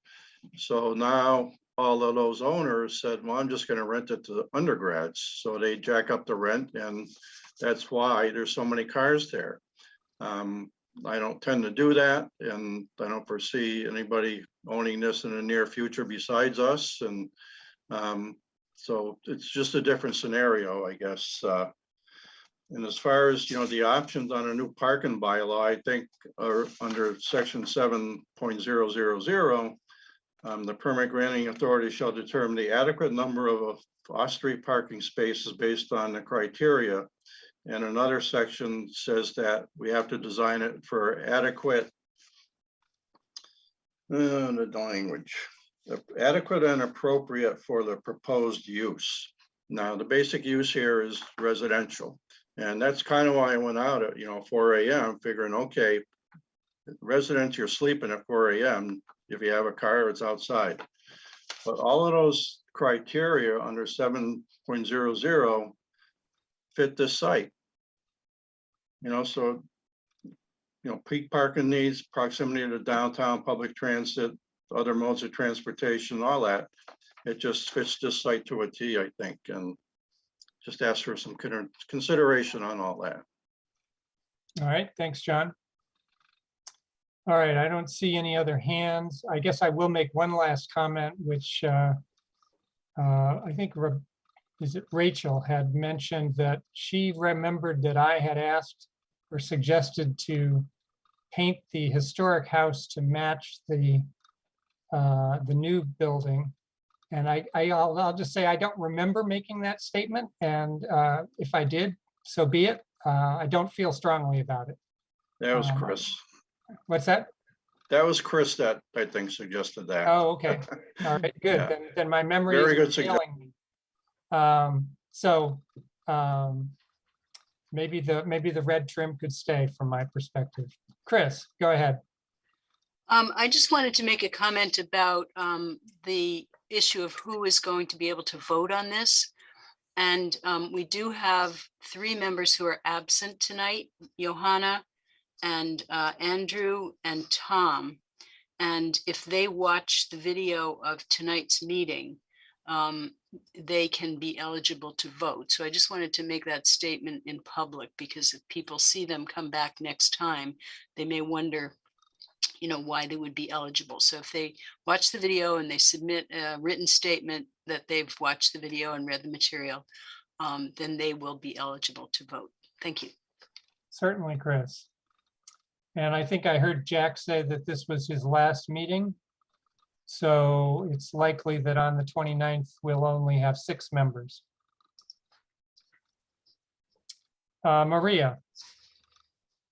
I just wanted to quickly put it on the record that I am supporting this project with a number of parking spaces shown because of the presentations tonight and of previous projects that have come before us based on where this is located and the type of user for the project. I think I agree with Jack and with what was presented by John, that I think that this project will work for its site, and we can't predict the future. None of us on the planning board are parking experts. So I feel like a lot of things have been said, but that I'm just giving my own opinion, but we just want to be clear that things that are said aren't necessarily facts all the time. So all I'm giving is my opinion, which is that I support this project with this spaces shown, but I would like more information for the next go round just to see what is being proposed exactly, because it was hard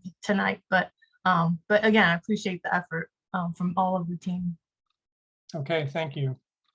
So I'm not seeing any more hands. I think at this point I'll ask if there are any public comments on this project.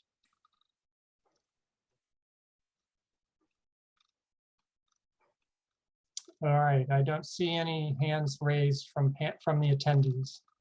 So in that case, I'm going to make a motion to continue this hearing to June 29th. Chris, should I make it at 6:25 p.m. or some other time?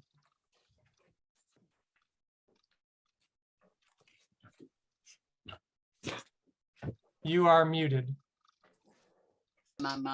Okay, so please make it to 6:45 because we have the Amherst Dog Park coming back at 6:35. And I would like confirmation from Pam that I'm saying the right thing. You are saying the right thing. Okay. Mhm. That is Okay, correct. so my motion is that we continue this hearing to June 29th at 6:45 PM. Would anyone like to second that? Maria, Second. all right. Any further comments from the board? No. So in that case, we'll do a roll call. Maria Approved. and Jack Approve. and Janet, Aye. and I'm an I as well. So that the motion passes 4-0 with 3 members absent. The time is 8:18. Actually, before we break, John and Tom and Rachel and Mike, thank you for your work and your presentation this evening. We'll see you in 2 Thank weeks. you. And I'll All right, say thank thanks to you. Jack Thank you all very much. All right, for all Jack's. thanks. Jack's time. Have a productive night. Good night. Okay, so now the time is 8:18 and we'll take a 5-minute break. Members, please mute yourself, turn off your video, and we'll see you back at 8:23.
All right, the time is 8:25. We've had 7 minutes since we broke.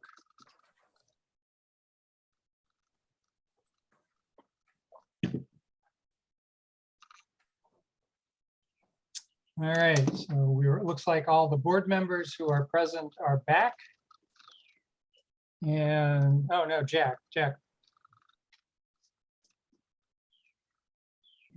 Hmm. There's Jack. All right. Right. All right. You're muted, Jack, but we love you anyway. I'm just saying I never ate dinner, so that's why I don't want you to see you guys, me eating. So Okay. I'm on. Yeah.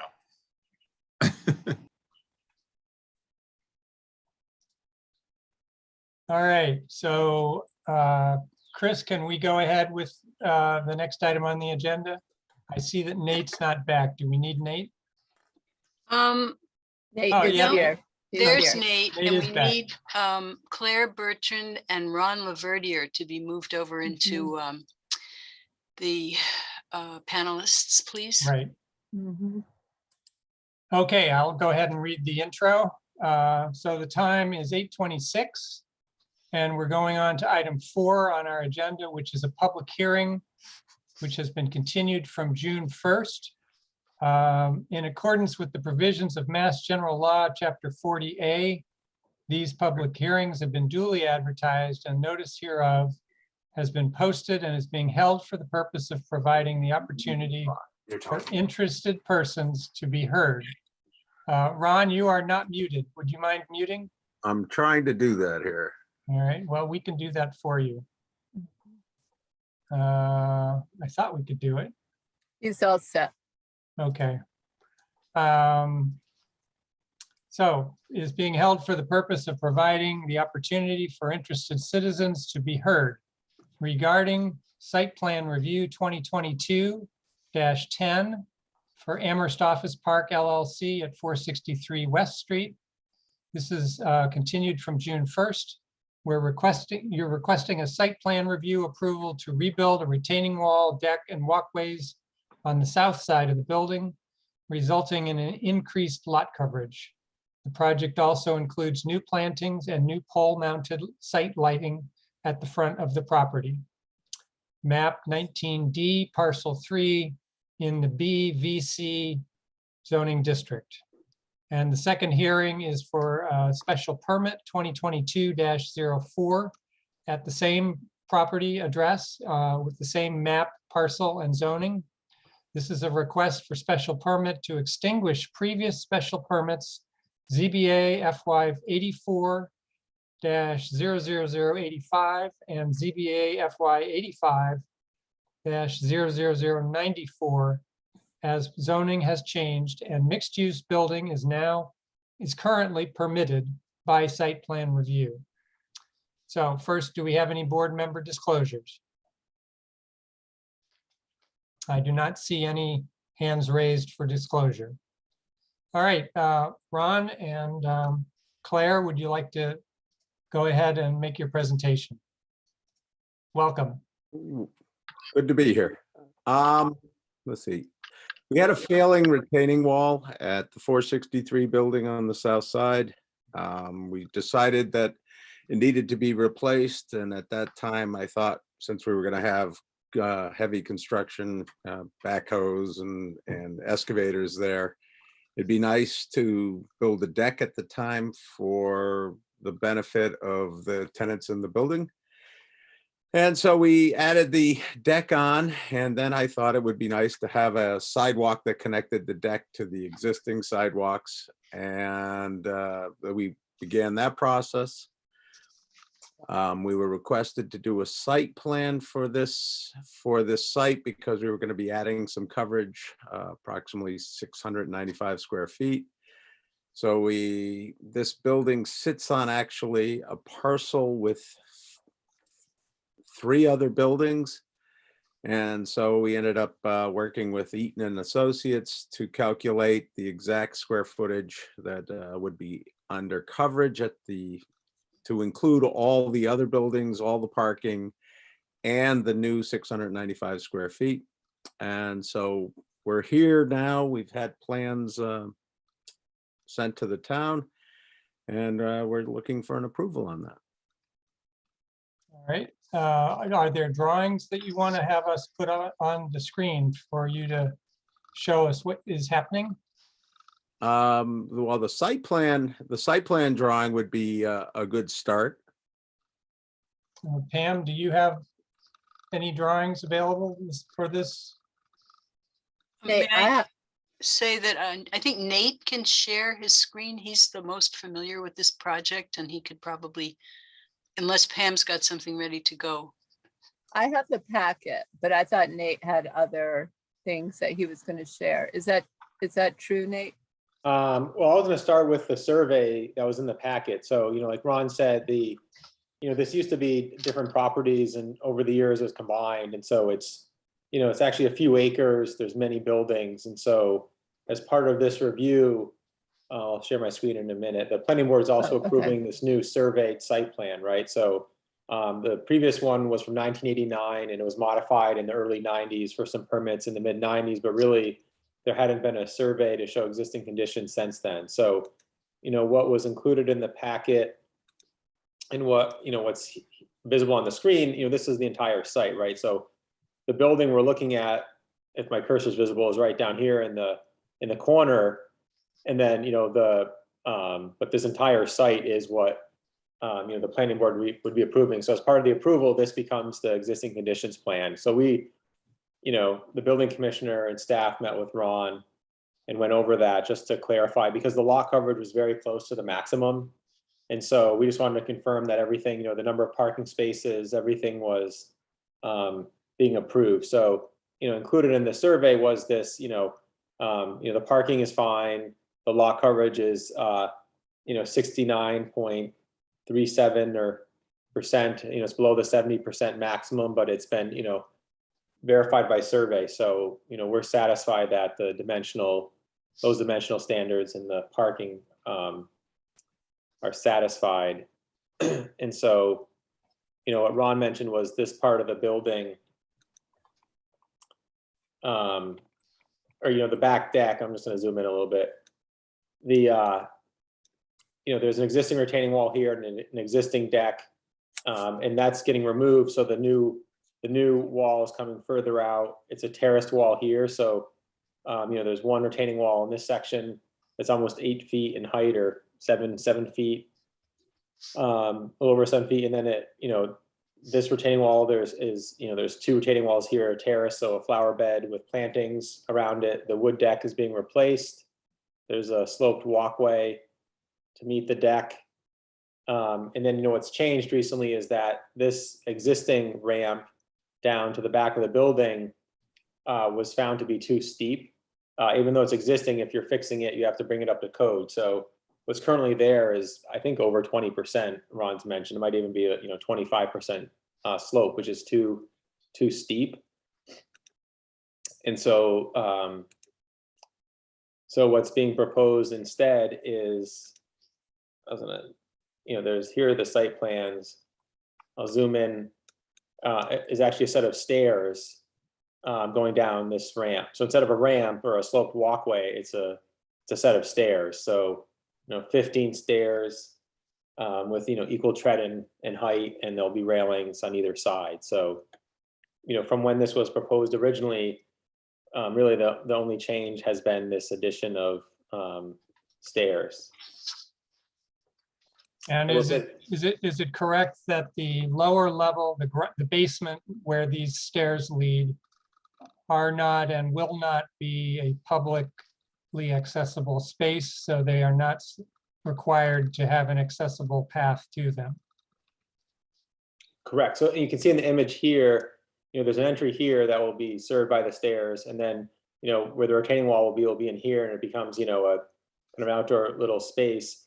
But that is only used by the tenants of the building and not by the public or for delivery. So it can be exceed. The ramp could be steeper or it can have steps, but it doesn't need to be accessible. Okay. All right. Board members, are there any questions about this? Janet, I knew somebody would have questions. I have like macro questions and small questions. So these other permits that you're asking to extinguish, are these special permits just for this building or the whole complex that you've built or acquired or whatever? So when this was permitted, those original permits are only for this building. So it was in the limited business zone, and to have a mixed use building required a special permit. So the first permit was to construct this building, and then a year later, there was another permit to modify it to just change a few things about the spaces in the building. So those two permits are only for this building on the site. Okay, so that is not what you just showed us. And then I don't think I've ever seen those original permits in my packet, but I've gotten so much paper lately and duplicate paper, I might have missed it. So, No, so if we haven't gotten it, my question is, I've seen some draft findings. I see a draft permit. Is this the same thing or, as the previous stuff? Like it's hard for me to extinguish a permit I haven't seen without knowing what was in it. It's like, or did you just move everything over into this new one?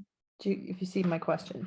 Sure. No, I think that, the previous permits, I think it may have been in the development application report, they had just only a few conditions, 6 conditions between the two, that said that, there's only 4 apartments on the upper floors, the commercial tenants needed to stay on the ground floor, that the businesses needed to be approved by the commercial tenants before, had to go before the planning board or permit granting authority, it's kind of standard hours of operation. And this was also before the zoning bylaw said that, now the use category allows for, tenants to live there and for visitors, commercial visitors to come to the site. So before it said something that visitors needed to be by appointment only or something at first. And so the bylaw covers that. The building commissioner and I also thought that the permit requirement of having any change in business be pre-approved by the permit granting authority is also excessive. So, a tenant can change if there needs to be a site plan because of that in terms of outside changes, that's fine. But the way, commercial space changes, we don't require necessarily every time that be pre-approved through a site plan review or special permit, which is what they had originally done back in the 80s. They actually wanted to be another special permit every time a commercial tenant changed. Okay, that's a great answer to my question. My smaller question is about the deck. And is this deck just for use for the commercial tenants, or can the residential tenants also use this deck? And if so, could you make it bigger? And that's not for you, Nate. Well, it's basically just a little spot. I wanted a little spot out there so people could go out and have lunch. The first floor is APHIS, which is a federal agency.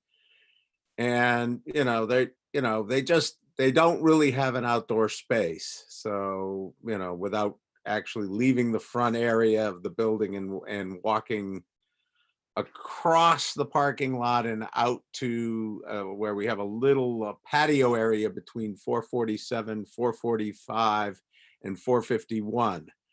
So when I was doing this, I said, boy, it'd be really nice to have a place with a couple of tables and a spot for people to just sit and have their lunch outside. It's also, we're seeing an extremely competitive market, and it's the amenities that make the commercial space more desirable. And, you know, that's one of the reasons we even added the deck from just being, we increased the size of the deck already.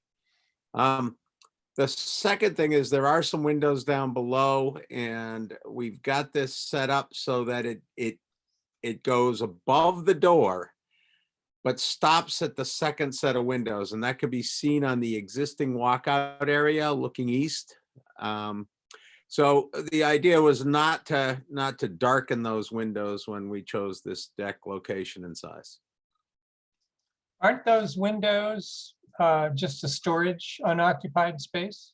Well, you know, the government will often be, you know, they'll move things down there. They'll be down in the space, gathering, moving.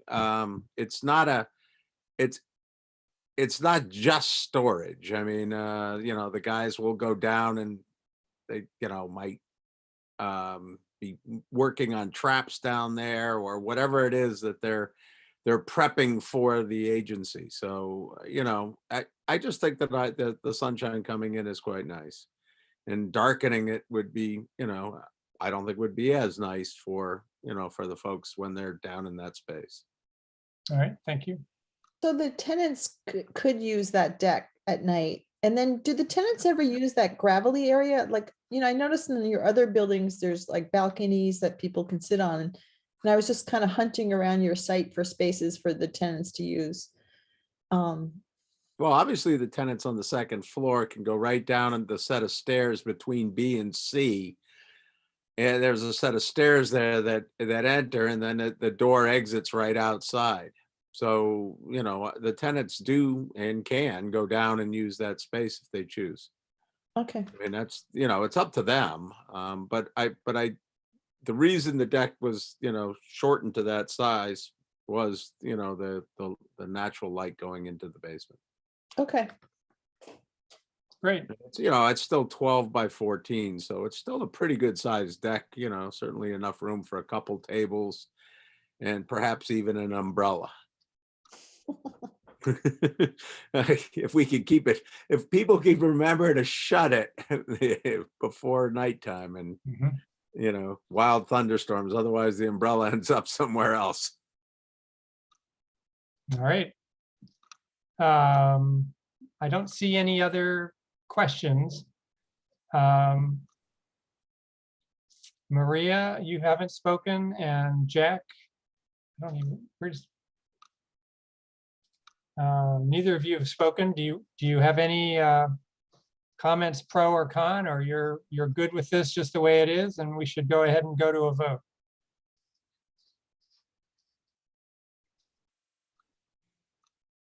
All right, Janet, okay, Maria, I see your hand. All right, do we need to review conditions first and all that stuff? And then go? Yeah. I'm fine to do that. I don't have any questions. Okay, I will ask for public comment too. I just wanted to get through everything with the board. Chris? I just wanted to note that Nate provided a development application report, and he may have had suggestions in there for you to think about certain things. And also that there was a site visit, and I think Janet and can't remember who else came. Doug came. Yeah. Yes. I So think Tom arrived too. Tom, so you may want to report on the site visit. Thank you. Okay, that's a good point, Chris. I Janet, was you want to do the site visit, or do you want me to try to remember what we saw?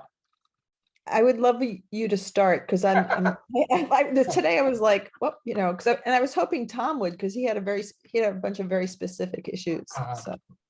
All right, well, my memory's a bit dim, but Janet and Tom and I did meet out there must have been a little over 2 weeks ago, since it was right before our last meeting. And we saw the existing conditions similar to what was shown in the photo on that slide that we saw a moment ago. We did hear from Mr. Laverdiere that long term, he was thinking it might be nice to have a sidewalk from the existing public sidewalk that went west between his property and the, I guess it's Slobody property to the south, and might link up eventually with some housing if that were to be built to the west of his property. We did talk about the deck, and we talked about the existing ramp. We looked at the lighting fixtures, and in particular, he had a sample of the luminaire for the site light that he's proposing. So we saw that. It looked like it was consistent with some of the other lighting that he's got on the site. And I think there was some concern about the level of light in the area of this new work.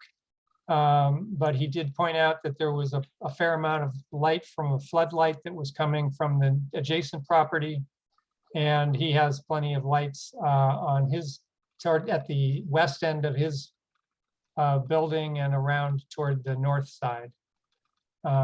So that's my recollection off the top of my head. Janet, if you have anything to add, I'd be happy to have you fill in the blanks. Sure. There's the lights that Mr. Laverdiere wanted to replace. Was one that was on the east front corner on 116, and I think it needed new wiring. And then I think he wanted to run an underground why am I blanking, wire to set up a new light where there's supposed to be a bus stop built when they do that big roundabout project. I noticed that around that area, the ground was sort of uneven, at least like towards the back. And then also, I don't know if we can see that on the plan. Right, so here's the structure, the building, and so here's one proposed light pole and then another one. Right, so these are the two out front. Here's 116 here, West Street. Yeah, and then when we were looking at the ramp, it is quite steep, and just in the retaining wall is in terrible shape, being eaten by termites. Tom Long was interested in having a light pole put on the west side down near that ramp area, or now stairway area, because he was concerned about whether people who are parking at night or leaving at night, or residents would be have adequate lighting. And it seemed, I think we talked about that for a while. On the building in that corner is some like very harsh safety light, and then there's an apparently even stronger one on the building next to it. And so it seems kind of overlit and not really meeting our lighting guidelines. And so I could see the good sense of putting in a more temperate pole, but I didn't quite see the need myself at the moment. I'm trying to think of anything else. And then, there was talk about landscaping and putting a fence, not a fence, something along the retaining wall, so people wouldn't just like drop off. On this plan, there is a railing that runs along the sidewalk that connects to the deck. Okay, that's it. So that railing has been added and then loops around and then follows the stairs down. The lighting next door, unfortunately, that we have to live with that, and Federal Protective Services actually requested the light on the west side of the building that lights the parking area. It's all 9/11 related. After 9/11, Federal Protective Services got very concerned with government agencies, and they actually required the installment of that light above the parking area. And I agree 100%. If in the future The tenancy on that first floor changes, and the Federal Protective Services doesn't have control over the lighting above that. I would love nothing more than to have another post light just to the east of the walkway and stairwell, or no, just to the west, excuse me, of the walkway and stairwell. And I think it would be as good a time as any to run the wire and the underground conduit for that light. It just wouldn't do anything right now, but certainly in the future, if APHIS were to move and other tenants occupied that first floor, we could remove at least we could remove one of them that are under my control, and then put up a post light that has much softer and I think just a much better feeling. So that's that's the best I can do on that. All right, thank you. So, Chris, you mentioned that Nate did develop or provide this development application report. And Nate, do you want to take us through that, or do you want me to see or ask the questions you've suggested? Well, you could ask, like, I mean, I looked at it quickly, I just, my questions were, there weren't many, basically, would the landscaping be maintained? Is the lighting downlit? And is it adequate? So I other than the maintenance of the landscaping, it seems like most of the issues to consider have been addressed. I don't, Doug, you may see some others. No, I did not see this as a particularly controversial project, and it seemed pretty complete in terms of the proposal. Janet, your hand is still up. Is that legacy? No, I wanted to do one add to the conditions or on the lighting. I agree that the lack of controversy is definitely here. I mean, it looks like, just improving the whole situation, and the more you looked at it, the more you saw to fix, and that's what we're looking at, and it's very cohesive. I would request that the light at the bus stop go off a half hour after the last bus.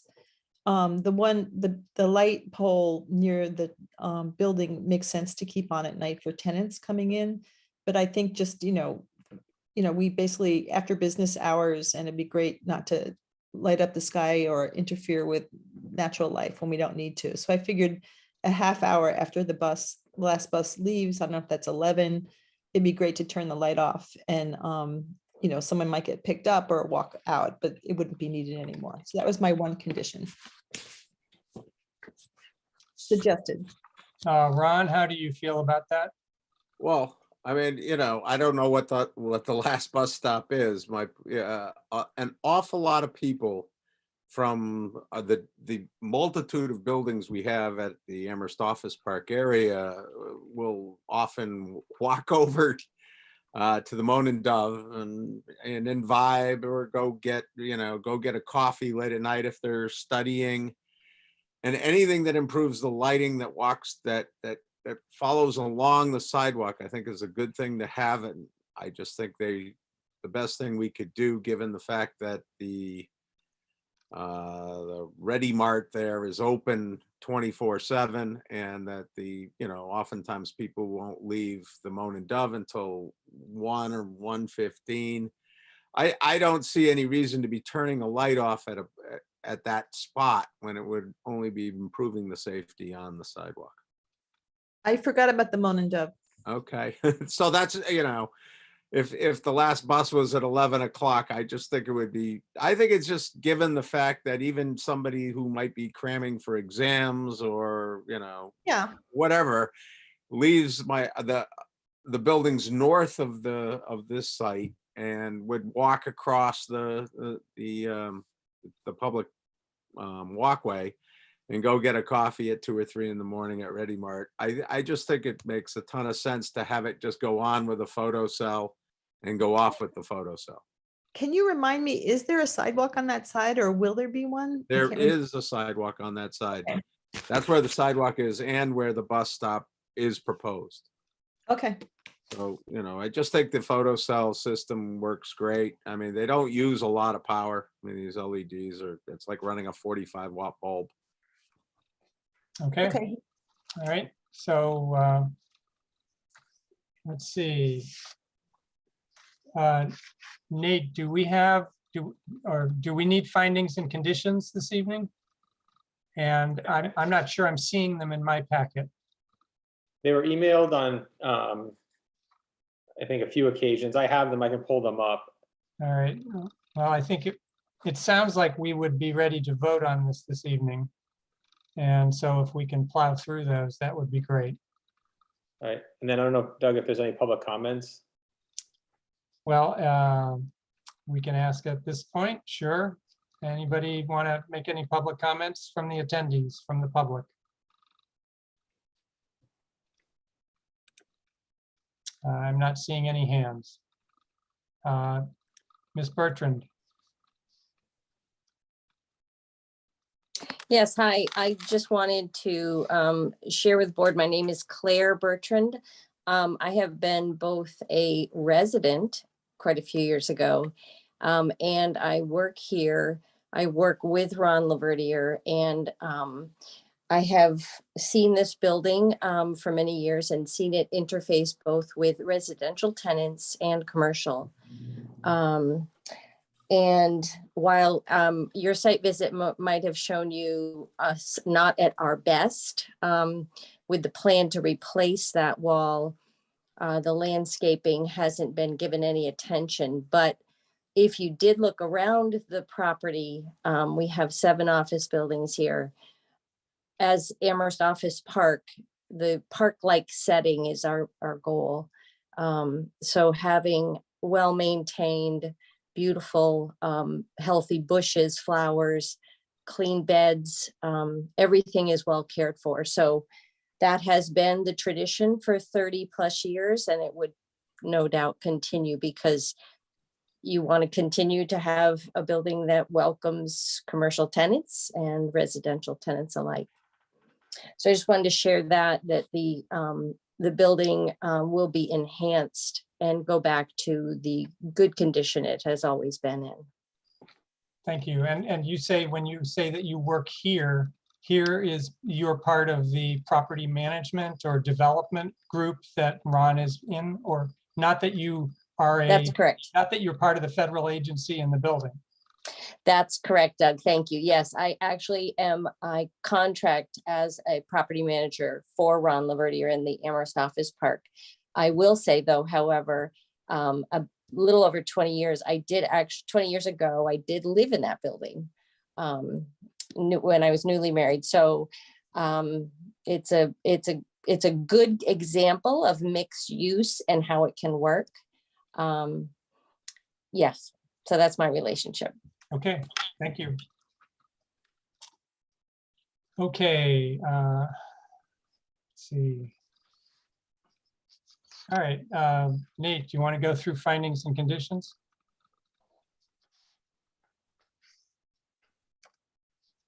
Sure, if this is visible, these are the draft findings. Yep. All right, so we're ready to move forward. 11.2400. The project is in conformance with all appropriate provisions of the zoning bylaw. The applicant has applied for site plan review approval for mixed use building in the BVC, Business Village Center zoning district. So it's a allowed use. I'll just keep reading until I hear comments. Is that, Doug, is that fair? Yeah, and should we clarify that these are findings and conditions for this site plan review, and that we are not talking about the relinquishment of the special permits yet? All right. Yep. 11.2401, town amenities and abutting properties will be protected through minimizing detrimental or offensive actions. The current and proposed use of the property is unlikely to create these detrimental or offensive actions. 11.2402, abutting properties will be protected from detrimental site characteristics resulting from the proposed use. Exterior lighting will be downcast and or shielded and will not shine onto adjacent properties or streets. Landscaping will be used to buffer adjacent properties. 11.2403, provision of adequate recreational facilities, open space, and amenities has been addressed. The project provides an outdoor deck, flower beds, and green space for passive recreation. The applicant is proposing new site lighting to accommodate the planned bus stop. 11.2410, unique or important natural, historic, or scenic features will be protected. The site does not have such features. 11.2411, the project provides adequate methods of refuse disposal as described in the management plan. So there was a complete management plan provided, and nothing's changing there. 11.2412, the project will be or is connected to town water and sewer. 11.2413, the proposed drainage system within and adjacent to the site will be adequate to handle the stormwater. The minimal changes to the site do not impact stormwater. So there, that's a waiver request.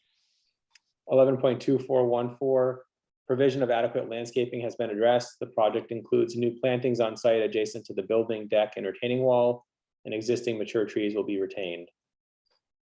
11.2415, the soil erosion control methods are considered adequate to control soil erosion, both during and after construction, as there is limited erosion from this project. 11.2416, adjacent properties will be protected by minimizing the intrusion of various nuisances. The proposed uses do not generate nuisances, so there really isn't a change in use there. 11.2417, adjacent properties will be protected from the intrusion of lighting because a condition of the permit requires that exterior lighting be downcast and or shielded and not shine onto adjacent properties. 11.2418 is not applicable. The property is not located in the FPC district. 11.2419. Nate, I guess I have a format question. Sure. There was an earlier one that was not applicable and you didn't have a NA at the beginning of it. Which one is that? It was farther up, maybe 2410. All right.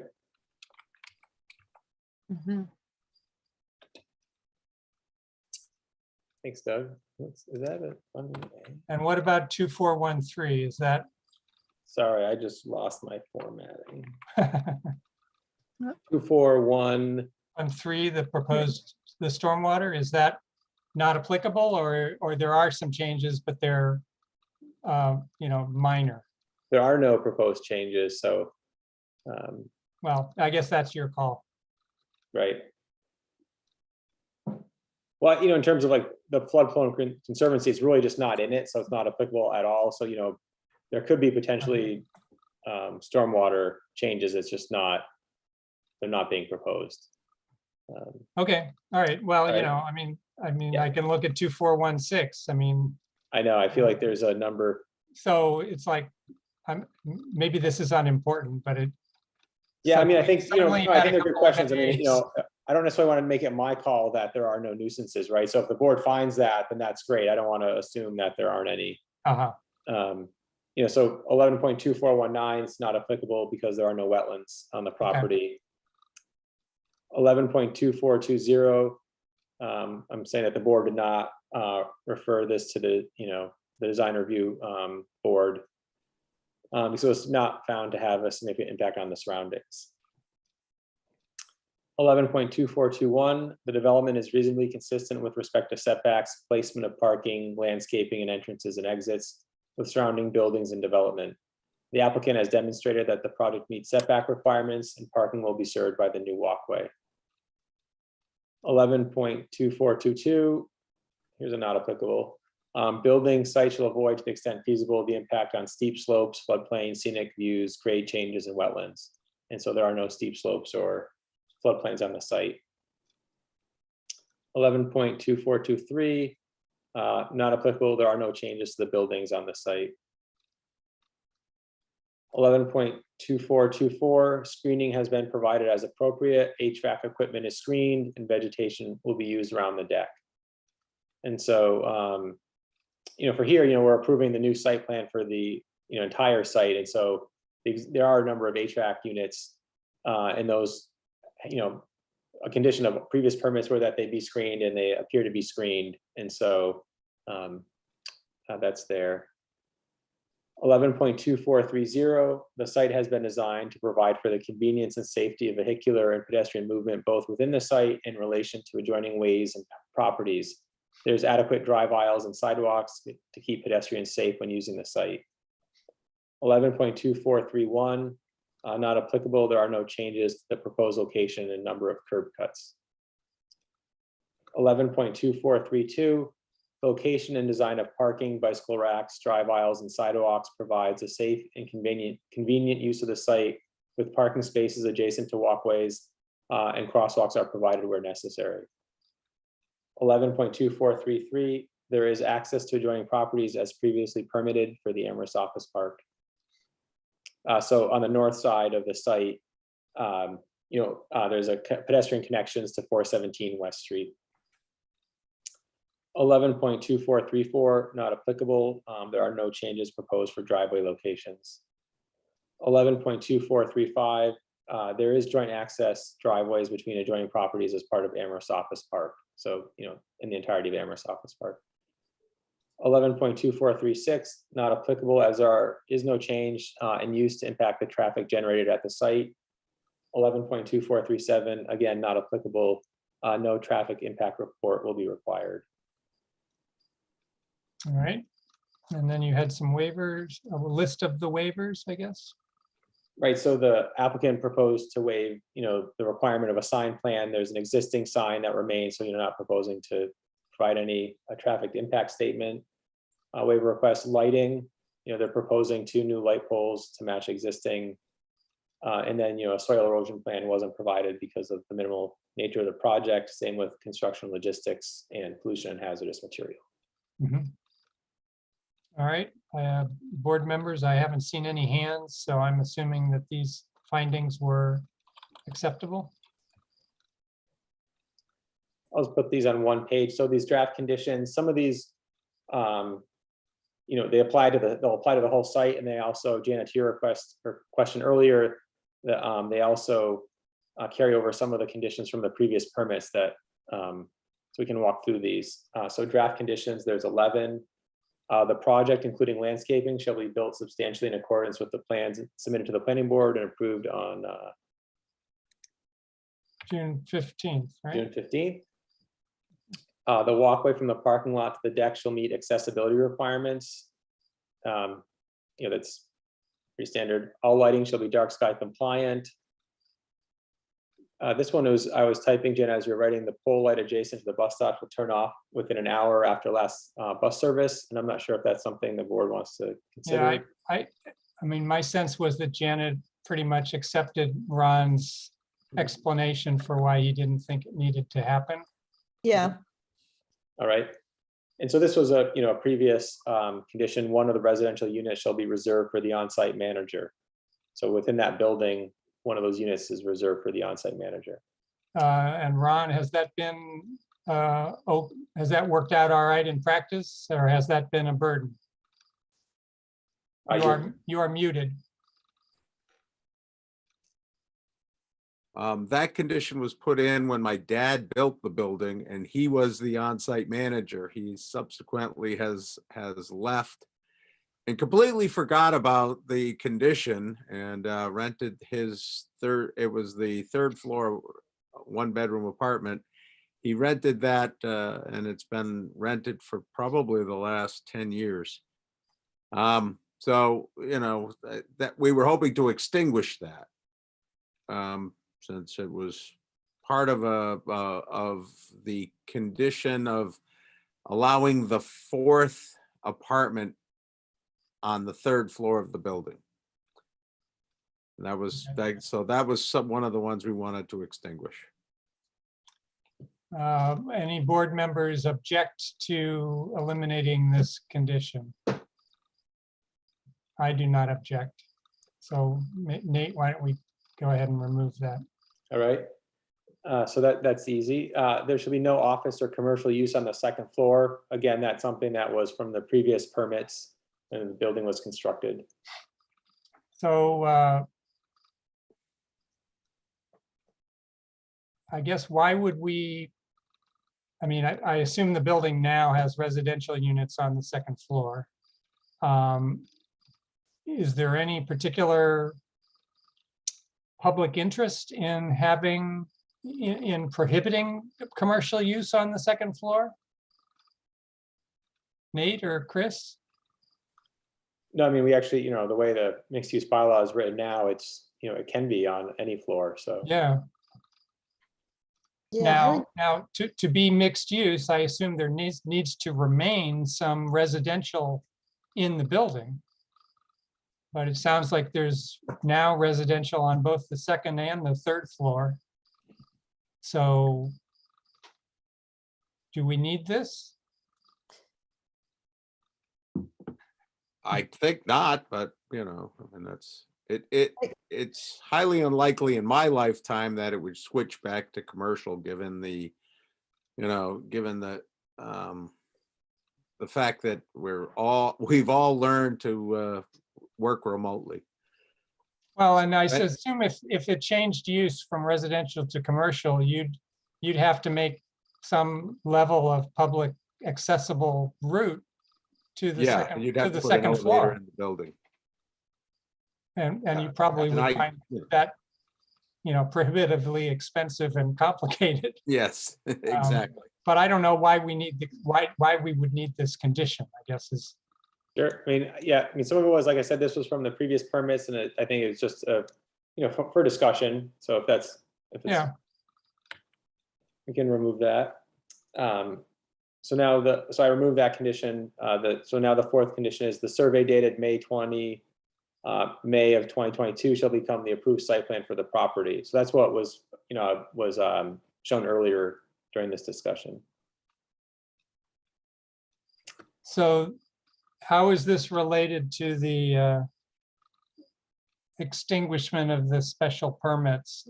And are we combining the two? No, so this is, you know, so the original, so this is still for the site plan review. So this is Okay. just saying that the new survey becomes the new site plan. Okay, You all know, right.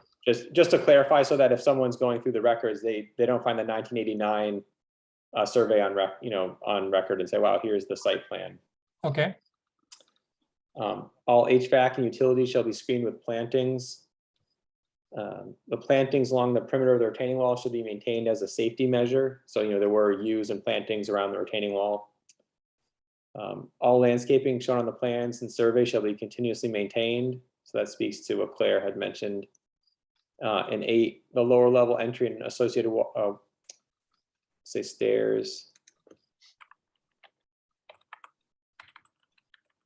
shall be for commercial tenant use only and not for the public.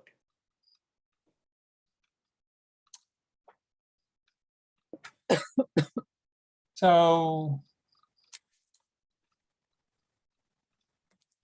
don't we want to say that that level has to be part of a lease with a commercial tenant who's on the first or other floor?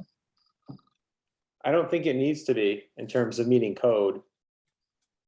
Just needs to be a commercial tenant.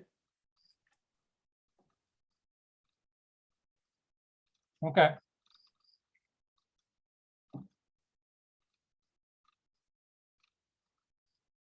Janet,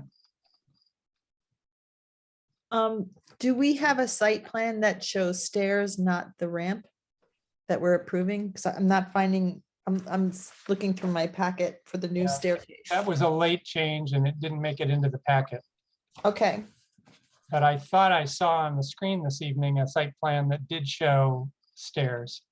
I would reference that plan and the date, so people looking back can figure out what we were approving, because there's other pictures, Mhm. plan. Okay, yeah, so that was, they had a revised revision date of June 13th.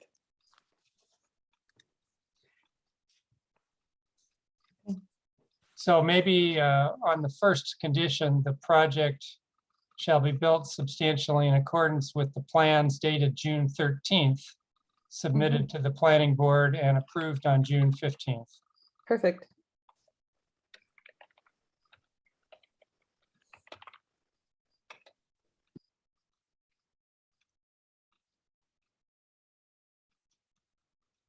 All right.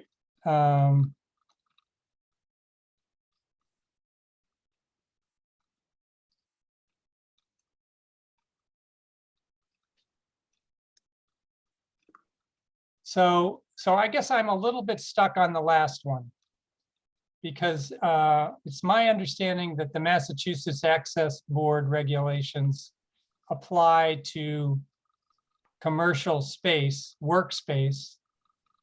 And so if the lower level was leased as a standalone commercial space, it would have to have an accessible entrance. And it's only because it's sort of non-public ancillary to some of the upstairs space that it doesn't have to have an accessible entrance. Am I making sense? Yeah. So I guess I think maybe when you first said, I didn't quite, when you just explained it, it made sense. Yes. So I don't know exactly how to put it, except that the lower level needs to be non-public support space for the commercial operations upstairs. Chris, what do you think? I don't have an opinion, but I think Rob Mora is here as an attendee, so he may be useful to. Oh, is answer he your the question. Rob? All right, Rob, I think we allowed you to talk.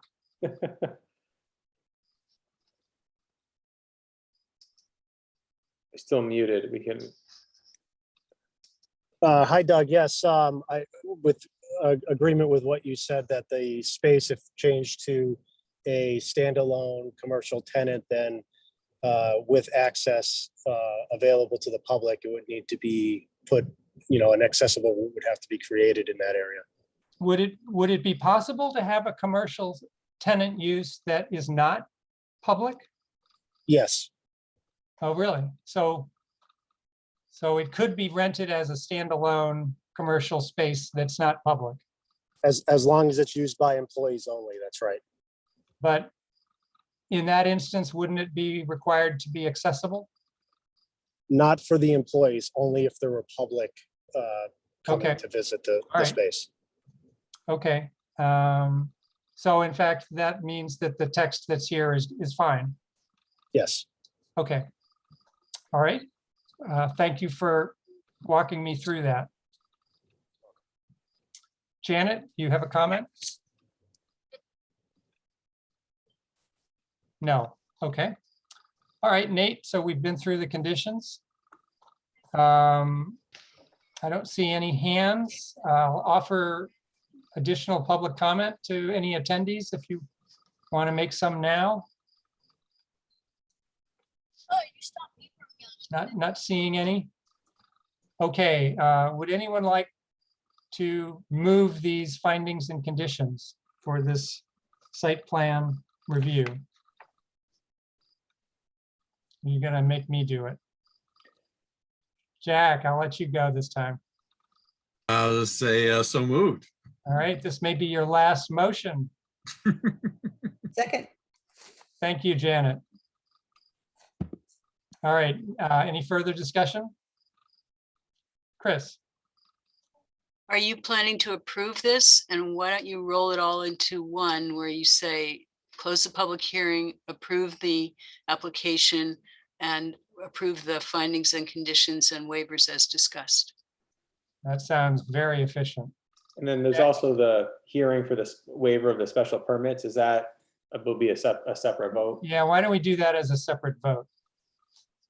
So Jack, can we amend your motion to accept the findings and conditions, approve the site plan review, and close the public hearing? Is that right, Chris? I got all three? That's right. Yep. Very good. You accept that amendment, Jack? Okay. And Janet, you accept it as a second? I second it. All right. Okay, we'll have our vote. We'll start with you, Maria. Approve. And Jack. Approve. Janet. Aye. And I'm an aye as well. Passes 4 with three absences. Thank you. So the time is 9:18. And we'll move on to the second part of this hearing to extinguish the special permits. And this is because the parcel has changed zoning, and a mixed-use building is now allowed with site plan review, which we've just approved. So is there any discussion about this? Nate, is there anything you want to say about this? No, I think that, you know, the findings and conditions you just made apply, right? So, you know, with those new conditions and everything, I feel like they would satisfy those special permits from the 80s. Okay. Let's see, I guess I'll ask if there's any public comment for this particular issue. And I do not see any. Okay. Hey, Maria, do you want to make a motion to extinguish the site plan or the special permits for this property? So moved. Sorry to put you on the spot. Chris, And to close the public hearing? and to close the public hearing. And these are the two special permits, ZBA FY 84, number 85, and ZBA FY 85, number 94.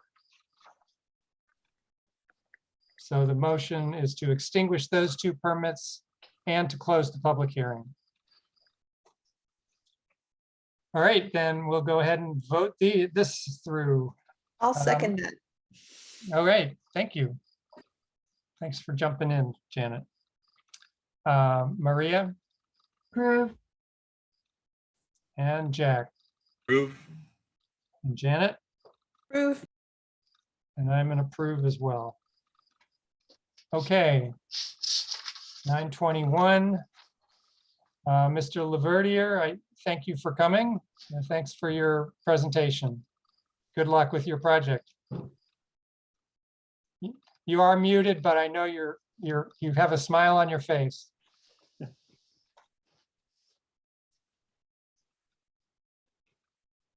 Now you're not Well, have a muted. good evening, everybody. Thank you. All right, the time is 9:21. We'll move on. Item 5, the first item in old business is the subdivision 1989-9 with the Meadows definitive subdivision plan. And we were expecting Mr. Flower from Tofino Associates. I don't see him in the attendees. Chris, do you want to introduce this? Yep, Mr. Flower was the original developer of this property and the original subdivision approval was given in his name. And then Tofino or Cole Construction took over the property. And we have several people in the audience tonight who might want to speak about this item. One is Felicity Hardy, who's the attorney for the homeowners. One is Doug Donnell, who is the president of the Homeowners Association. And another one is Connie Kruger, who is a resident there. And Ted Parker is also representing Tofino, and he's in the audience as well. But I can just give a little bit of an introduction, which is that this is another one of those subdivisions that took a really long time to build, not quite as long as Amherst Hills. And I think all of the properties in the Meadows subdivision have been developed. I could be wrong about that and somebody could correct me, but the problem that they're facing is the same. The problem is that the roadways have deteriorated over the years, and the roadways, I don't believe, have their final top coat on. And so the residents are coming to you to see if there's anything that the planning board can do to make sure that the roadways do get completed, and that eventually the town will take the roadways. And as you know, in Amherst Hills, the roadways have been completed, and the developer and the town is currently talking about the town taking over those roadways. So that probably isn't going to happen for a while, but the project has moved in a positive direction. So seeing that, I think the people who are in the Meadows subdivision, we're hoping that a similar process could be could help them. So you may want to let them speak for themselves. Yep. Yep. And can you say, maybe it's a repeat, how many of the lots have been sold? I think all of them, but I'm not sure. That could be. Okay, so we can ask the Yeah. speakers. Okay. All right, so should we move any of them over into the panelists? I think so, yeah. Felicity Hardy is the attorney for the Okay. group. Doug Donnell is the president of the Meadows Homeowners Association. And Connie Kruger is a former planning board member, former select board member, and she is a resident there. So, and Ted Parker is also in the audience, and he may or may not want to speak, but you might want to ask him if he wants to be moved over as well. Okay. Well, let's see, Pam, while you're moving the others over, Mr. Parker, would you like to be moved into the panelists and so you can speak more? Oh, you've been moved. Okay, great. Okay, I don't know which of you to start with, so maybe I'll start with Doug since he raised his hand. Yeah, thank you, Mr. I Chairman. should probably ask you to give us your name and your address, since most of the time that's what we do with public comment. Okay, thank you very much. My name is Douglas Donnell, and I live at 46 Hopbrook Road. I'm the current president of the Meadows Homeowners Association. Just a couple of points to clarify. I have a little statement that I'd like to read. I don't do a lot of public speaking, so I thought it would be better to read from a prepared statement. But we do have a top coat. This development has been finished. To my understanding, the last home was completed in 2004, and the roads and all of the construction has been completed for 18 years, something like that. I was not living here at the time, so I'm not 100% sure on the exact dates, but something in that time range. So it's a little bit different than the Amherst Hill situation. So that said, I'd like to just kind of go present to you what I've written as a way to clarify what we're asking the board tonight. I've asked to be on your agenda tonight to 1, present our situation, and 2, request any assistance that you can offer within your jurisdiction, and 3, place in the public record a request that Tofino and the town work together to finalize a punch list and a timeline for completion of that punch list so that our roads can be presented to the town council for taking. I've included a brief chronology of the last 20 years in our letter to the board. I did this to help give you a better sense of the history of our process of trying to have Kestrel and Hopbrook taken as a public way by the town. This has been the plan since our development was accepted by the town. We all purchased homes in this neighborhood with the clear understanding that our roads would become public streets. We have repeatedly contacted both the town and Tofino in order to expedite this process. As I said in my letter, it has long been our intent to work collaboratively with Tofino Associates to accomplish the shared goal of completing the work on Hopbrook Road and Kestrel Lane. However, the lack of clear communication combined with the lack of follow-through has eroded trust in Tofino's willingness to finish this process. We would like your support and any assistance you can offer to facilitate this process. Currently, we have no recourse to basic maintenance of our roads. Indeed, several catch basins are collapsing, and the U.S. Postal Service has submitted a hazard report referencing one of these catch basins. Several potholes have developed. We find ourselves in kind of a no man's land. Tofino ignores our requests to fix the catch basins. The town can't because the town does not own the roads, and we can't have them repaired because we don't own them. The town did provide warning cones for the collapsing catch basins, which we appreciate, but this is not a long-term solution. As the road ages, these issues will continue to increase in frequency and severity. It is our hope that these repairs, a punch list, and a clear, plausible timeline for the completion will be presented to us in the coming weeks. If this is not the case, we will return to the board and request that you require Tofino to put up a surety with clear conditions and dates for the completion. Thank you for giving us the opportunity to present before the board, and thank you all for your service. Thank you, Douglas. Felicity or Connie, do you want to say anything at this time?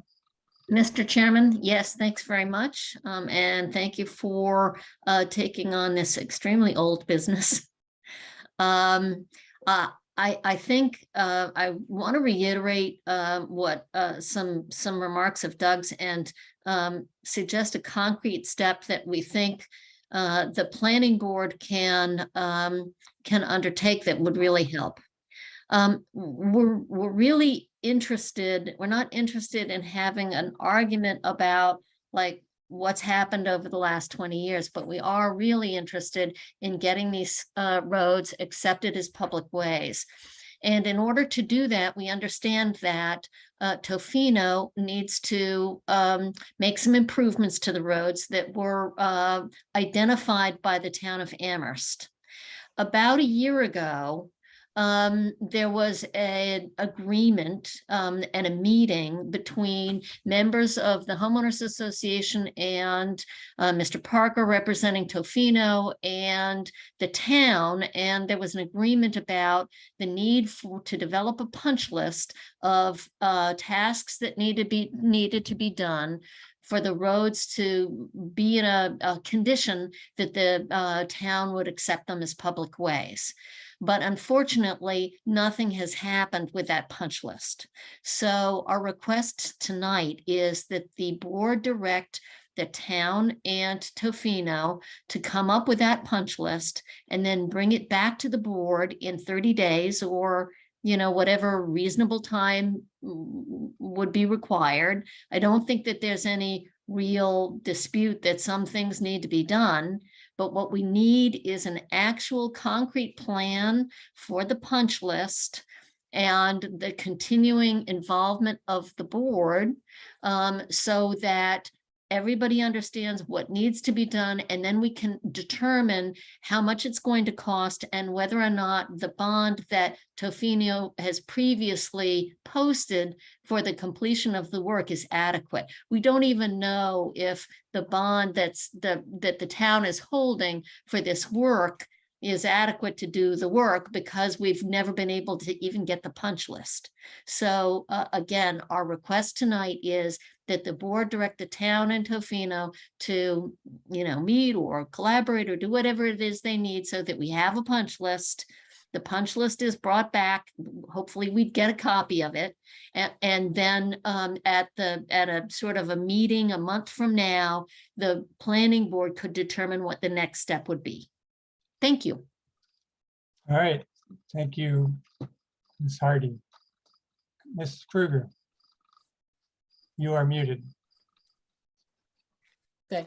Good evening, everybody. I just wanted to add a little perspective and a few other details. Our situation is not as extreme as Amherst Hills, but still a lot of work was never completed out of the original subdivision, and it's a real concern for the homeowners. I'll just give you a little example. One of the street trees in front of our house was split in a storm maybe 2 years ago. Called the tree warden, said, can't help you. That's not a public way. You're on your own. So we, paid the freight to have the tree removed because it was really unsightly. That's just a small thing. But not having our roads accepted as a public way is a real detriment to living here, quality of life, and the assets that we have invested in our homes. myself and my partner Susan Tracy have lived here. We're the first occupied dwelling on Hot Brook. All the lots have been sold and built on, as Mr. Donnell has told you. My understanding from a prior meeting with the town planner a couple of years ago was there's about $23,000 held in escrow. There was a vote, I forget the dates, I don't have it in front of me. It was sent to you prior to your last meeting, showing that the planning board had voted to ask for, it was $20,000 for each unsold lot, and then that would be released as each lot. So that never happened. So I feel like the town has not really, I know that all of you are not those members. This is a long time ago. But we're really looking for the town to step up a little and get the punch list, get the dollar amount. And if what the 23,000 isn't adequate, which I very much doubt it is, to do something, we would just like to trust DeFino, but our trust has eroded, as Doug said, because we've waited years. We'll have a meeting and another year will go by. Now we're worried we're going to miss this construction season. There'll be even more deterioration. As I was thinking about this on your agenda, I think we really should have been listed under old business. So with that, I'll conclude, and hoping we can hear a little more from DeFino about what their intentions are at this point. Okay, thank you, Connie. Chris, can I ask you a couple questions? I see that the 2001 Planning Board approval, this is from Mr. Donnell's notes, was for $130,000 to be held, but only 20,000 was received, and then I assume that has expanded to the 23,000 that Ms. Kruger just mentioned. Was the town remiss in not collecting funds each time a lot was sold? So I can explain that to some degree. In the past, the way these things worked was that there were lots that were held in a covenant, and I've never seen the covenant for the Meadows subdivision, so I'm not sure about this, but typically what happens is that lots are held, and then at a certain point when the when 50% of the properties are developed, I should back up. As lots are requested to be released from a covenant, the staff goes to the town engineer and says, is there enough infrastructure to support the construction of a house on this lot? And if the town engineer says yes, and that would be, sewer and water and paving to get to that lot. If the town engineer says yes, then the staff would advise the planning board to release that lot to be sold and be developed. So the way Amherst has worked in the past is that they do that up to a certain point, which is about 50% typically. And then after that, they start asking for surety to be paid to the town. I was not here when much of this happened back in the past. And so I don't know what was asked for as lots were released. And according to, I guess it's Connie Kruger, that never happened. There was never an amount that was paid for each lot to be released. So that, I don't know why that happened, but that's what one would expect to happen. So then there would be a pot of money available at the end to presumably pay for or assure that the roadway could be fixed. So that we don't have that money. And there may be Felicity or Connie may be able to explain a little bit more about the history of this, because as I said, I wasn't really involved back then, but that's kind of the way it normally should work. And that the money for each lot would have come from the developer as he received the payment from the buyer. That's correct. And then that money is put in an escrow account in the accounting department in the town. Okay. Yep. And then I guess the other question I am going to ask before I call on the two people who have their hands up the punch list that was created back in 2019 by Jason Skeels. Do you have any idea what the value of the work was at the time? And if you don't, that's fine, Chris, and we can see if somebody else does. I don't know, and I don't know if there was a value put on that punch list, but I can find out. Okay. All right. So Janet, you're the only one with your hand up at the moment. Thank you. Doug, your questions were my questions. I'm wondering what document, or when the planning board approved the 130,000 surety, was it just a vote? Was it a document? Was it part of a permit? Like what was it, an order? Like what? So, I guess we don't have that paperwork now, but like what did the planning board do, and how do we know they did it? Okay.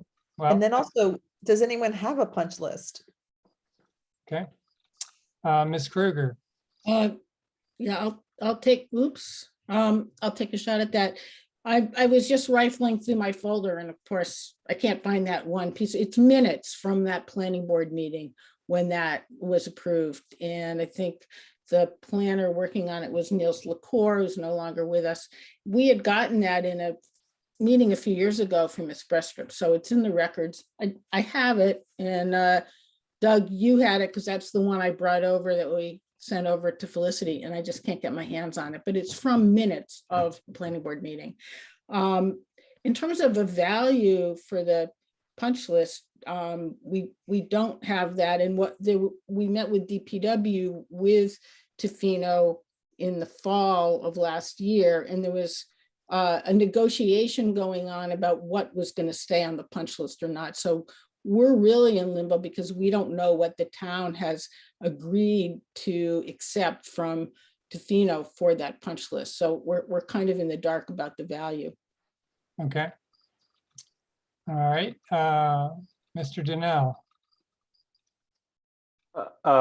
Yeah, just to clarify, so that was approved by the board on February 7th, 2001. And it's from the minutes of February 7th, 2001 for the approval of 120, basically $10,000 per lot, which, and it doesn't give a lot of detail, but it's $10,000 per lot and $130,000 total. And would that, the topic that the board was discussing at that meeting, was it approval of a subdivision plan? You were releasing lots. I shouldn't say you, the board, excuse me, the board was releasing, the board was releasing institutional. Okay. Yeah, so I can read it. The board received a request from Tofino Associates, Inc. For the release of lots 8, 20, and 23 at the Meadow subdivision. Mr. LaCour explained that the developer needs to provide surety for the remainder of the work to be completed. Estimates for the amount needed were provided by Tofino Associates and the town engineer. Miss Ellen Stutzman, represented Tofino Associates, said that their estimate was probably higher than the town engineers because they included some extras. Frankly, what caught our ear, having listened to the meeting about a month ago, was this was almost identical language that we heard at that meeting. And when Tofino was asking to release lots for Amherst Hills. And it really struck us in that moment, which was why we acted when we did. Unfortunately, you didn't receive a letter from Attorney Hardy at that meeting when you released those lots to Amherst Hills. But we were just struck by that. And here we are, 18 years later, still trying to get our roads approved. Just actually still trying to get a punch list that both the town and Tofino agree on so that we can estimate the cost and then schedule the roads to be fixed so that then they can go to town council and go through that process to be approved. So we recognize that this is not going to be a quick process, but it hasn't moved at all in 15 years. Right. Okay. Thank you. I'm finally, Mr. Parker, I see your hand and I'm very interested in what you have to say. So This situation is regrettable, and it is in some ways significantly different than the Amherst Hills situation. And I think that some history, it would be useful to recount some history. The last lot was sold in the early 2000s, and Doug Cole, who was the owner of Tofino, along with Gloria McPherson, who was a staff person for Tofino, completed the road. Unlike Amherst Hills, where the road was never completed, this road was in fact completed. And there was a punch list that Jason Skeels gave to Tofino, and Tofino addressed all but 3 items on that punch list.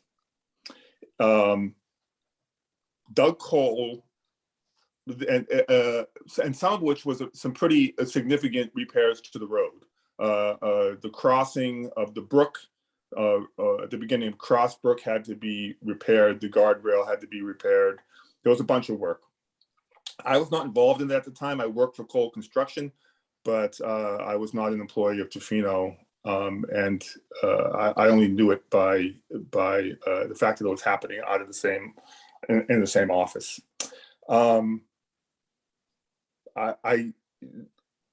don't know, I can't speak to why the ball was dropped, because none of the people who dropped the ball are around anymore. Doug Cole died in 2010 after the financial crisis of 2008. I didn't learn about this. When Doug Cole died in 2010, I stepped in to try to clear up the unfinished business that Doug had going, which was significant, not just in Amherst, but in other towns as well. And I've been doing nothing but trying to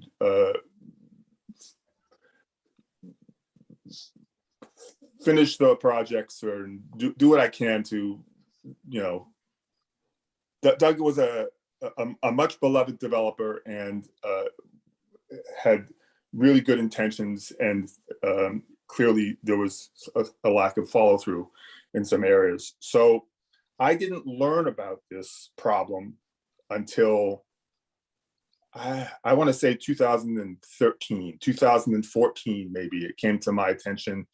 I met out there with Jason Skeels. He showed me the 3 items that were the remaining punch list items. I presented them to the owner, to the Doug's heirs. Other priorities, there were other crises, other priorities happened, and the work never got addressed.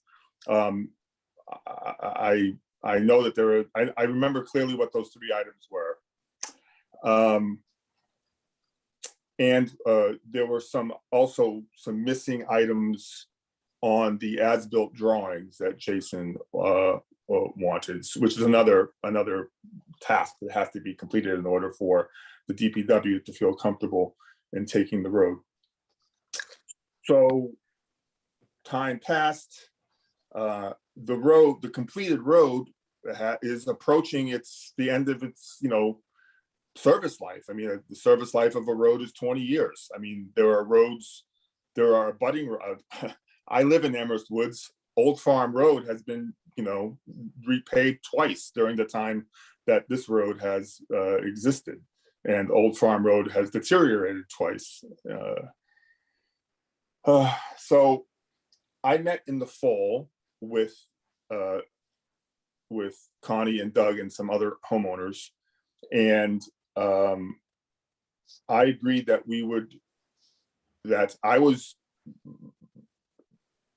knee deep in trying to get Amherst Hills roads completed and get the punch lists established. And as you all know, it's been a big problem. So I've been trying to deal with that problem. And I said to them that I needed to get one thing done at a time, and that I would certainly, I'm very interested, Tofino's very interested in finishing the work. but the question of whether or not the road, the punch list should include the deterioration of the road is another question altogether. I met with the DPW. I discussed it in broad terms with both Jason Skeels and with Guilford Mooring. And we agreed that we would revisit it this year and discuss whether or not the DPW was comfortable accepting the road in a less than pristine, brand new condition, because otherwise we're probably talking about hundreds of thousands of dollars worth of, it could very well be hundreds of thousands of dollars worth of work. Admittedly, I have not, I also commissioned a lawyer to start drawing up the deeds to transfer the ownership of the open space and the right of way to the town. And I have not followed up in any more concrete way since then. I have discussed it with Jason in broad strokes, but it's, you know, it's very hard to get, at this moment, it's very difficult to get, the turnaround time for any information out of DPW is very long. After the last meeting about Amherst Hills, it took me 4 weeks to get somebody just to mark sidewalk repairs in Amherst Hills, which is one of the punch list items. So I think it's a capacity issue as much as anything else. I intend to, Tofino intends to follow up and to do our part in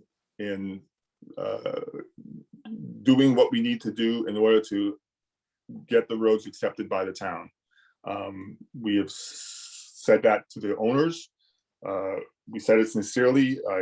I can only apologize for the length of time it's taking. I am sympathetic to their frustration. Tofino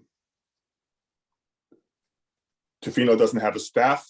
I want to just, Chris conflated Tofino and Cole Construction, separate owners.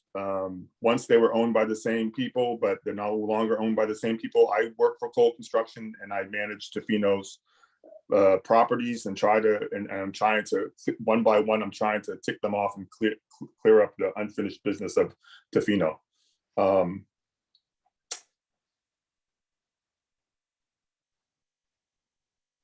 I am committed to finishing the work, and I'm committed to finishing the work in collaboration with the homeowners. I had hoped that we would get to a point where we would all come together and make a collective request to take the roads. And I think that a useful meeting, a useful revisiting of this issue would be for us to reconvene with the planning board and have Guilford and Jason here so that we can talk publicly and they can commit publicly to what they've committed to, I think, to me privately, that they're willing to accept the road in a less than pristine condition. The road there are some components of the road which will need to be repaired. But I think that this discussion needs to happen with DPW in the room so that we can all share the same set of understandings and we can all understand what the commitments are. I've had some meetings, the owners have had some meetings. We may have heard slightly different things. I think we should all share the same set of information. That's what would make me happy. All right. Ted, do you have the punch list that was created that had only 3 items remaining to be completed so that I don't have it with me. I don't have it now. I can dig it up. Okay. There was 3 items. There's a, if you would send that to Chris and identify the 3 items that you agree were remaining to be done and were never completed, I think that would be a good place for us to start. You know, I do understand that the road's been in service for a number of years, that, you know, if in fact Tofino had gone ahead and finished the punch list and maybe a year or 2 later, the town had accepted the roads, the town would have been maintaining these roads for a decade or something. So I think that's it sounds like accepting the roads in less than pristine condition might be a reasonable thing for the town to do from my perspective. I don't know how others feel about it. So, Ms. Kruger, you are muted. Out of practice. I just wanted to say the pristine condition is not the agenda of the homeowners per se. That's the negotiation between Tofino and the town. And the town has also been very slow and seeming non-responsive at different times. And, I have a lot of loyalty to the town of Amherst and to my former colleagues on in the planning department. So, these things do happen. We'd be happy to have the town take it with less than pristine. Either Tofino owns it or the town owns it. We will never be the owners. And, at this point, we just want to see movement, and we can't seem to move that negotiation, that discussion off the dime. And this has been just the last 3 years trying to really activate it. And I know that Mr. Parker has good intentions and he'd like to take things one at a time, Amherst Hills out of the way, and then the Meadows, but it's just taking so long. We've lost patience. All right, thank you. Chris, based on what you've heard tonight, do you think you could connect with Jason and Guilford and at least get their perspective on this? Sure, yes, I can try to do that. Yep. And do you think it would be useful to have them in a meeting, in a board meeting here? Or maybe you can talk with them about that, and yeah, we can put together the agenda as we think makes sense. Right. It'll probably take a while and some talking to figure out what needs to be done and how the planning board can be useful in this situation. That took a long time in the Amherst Hills situation too. The planning board doesn't really have the power to order Tofino to do anything, we have no leverage or order at the the moment. town to do anything, but you can be a forum, a place where people can come and talk about this and try to figure out what to do about it. So that's what I would say. Yeah. I see, let's see, Miss Hardy. Mr. Chairman, I would just observe that the status quo, the status right now is that the planning board directed Tofino to do something with respect to the surety that it has not done. Okay, and that was in anticipation of work that needs some last minute work. There was whatever was on this punch list that was going to get done, and then we were going to be in a position where the roads could be accepted. I don't think the planning board doesn't have any jurisdiction or any role to play. They do. Okay, and so it's really the board's role to make sure that the subdivision is completed in a manner that was consistent with what the planning board required whenever it was that it required it, some 20 years ago. So, again, my suggestion about this is that the current status is that we are waiting for a list of things that need to be done in order for the roads to be in a place or in a condition where we can present them to the town council for acceptance as public ways. And what we're looking for is, a hearing or a meeting within the next 30 days or so where we can establish what that is and move forward. Thank you. Thank you. Janet, you look like you're the next hand. Thank you.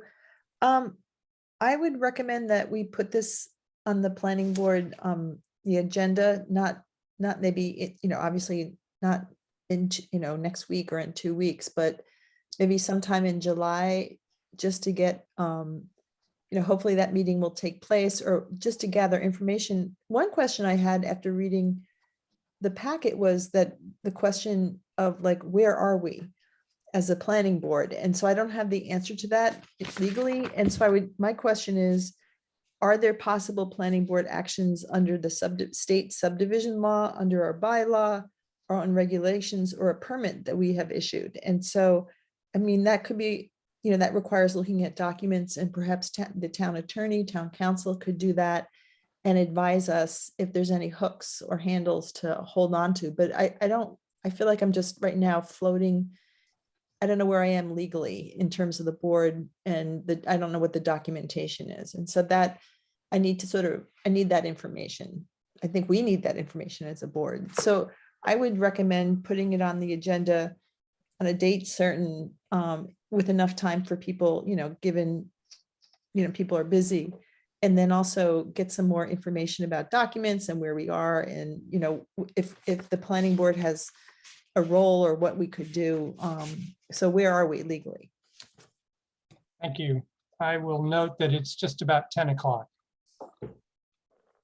Maria. I just want to say really quickly that I'm just looking out for the planning board members.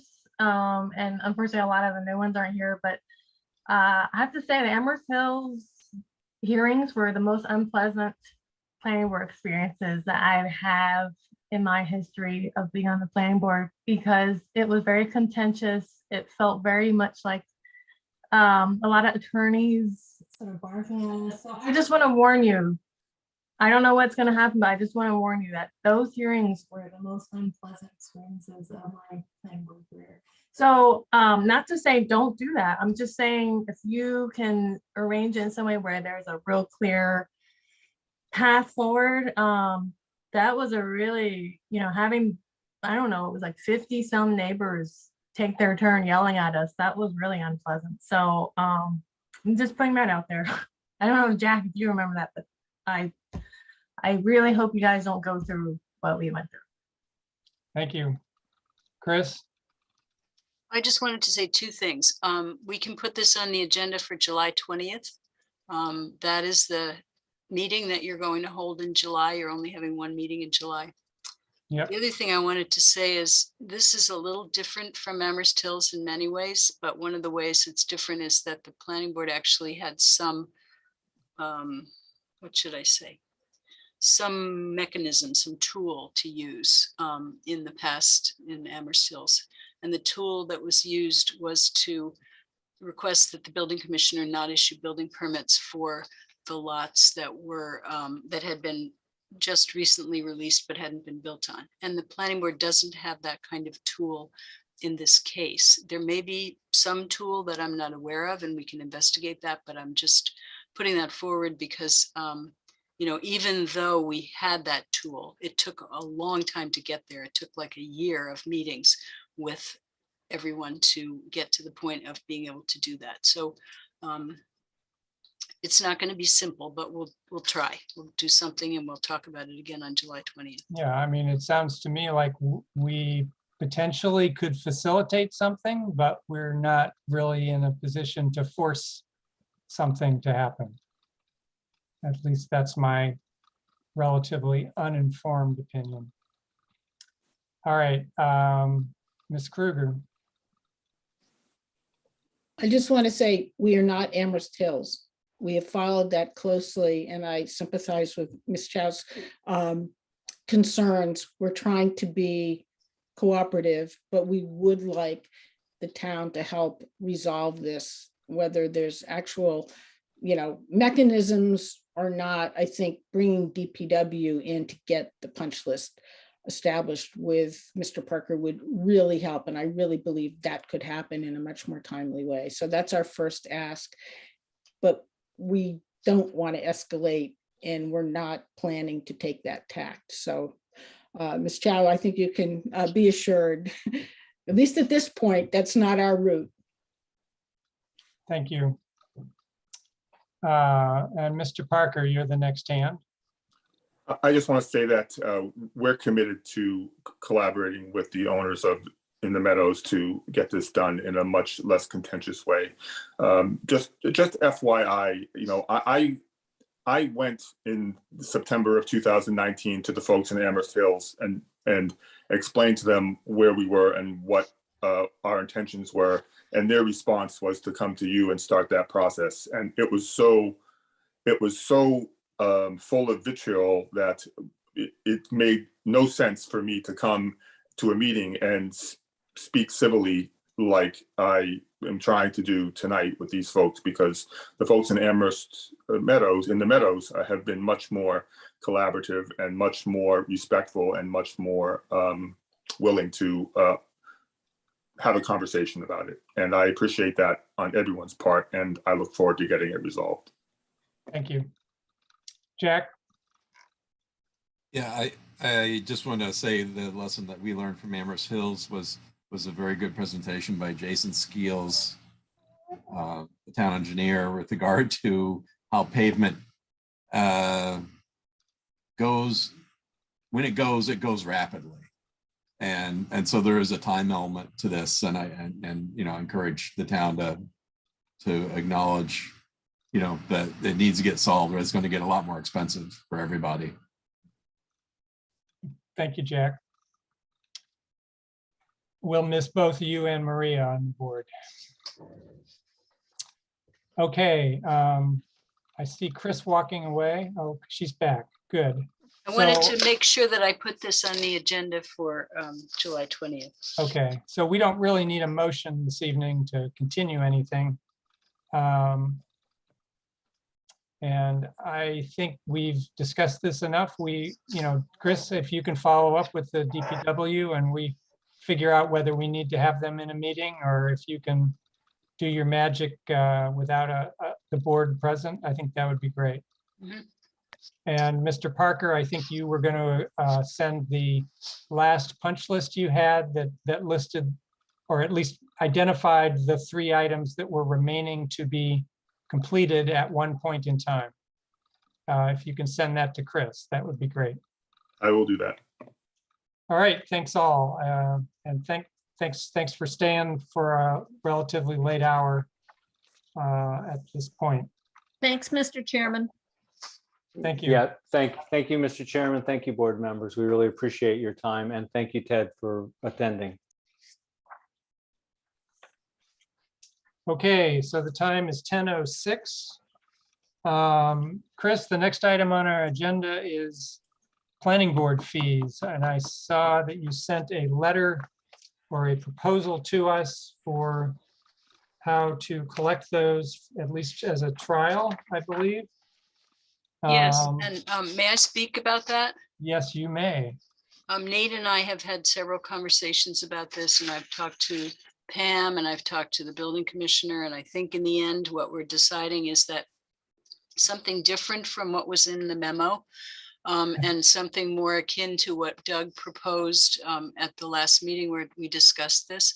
Doug had made a motion to charge $500 for each applicant to pay for the legal ad. And at that time, I thought, oh, $500 is really high.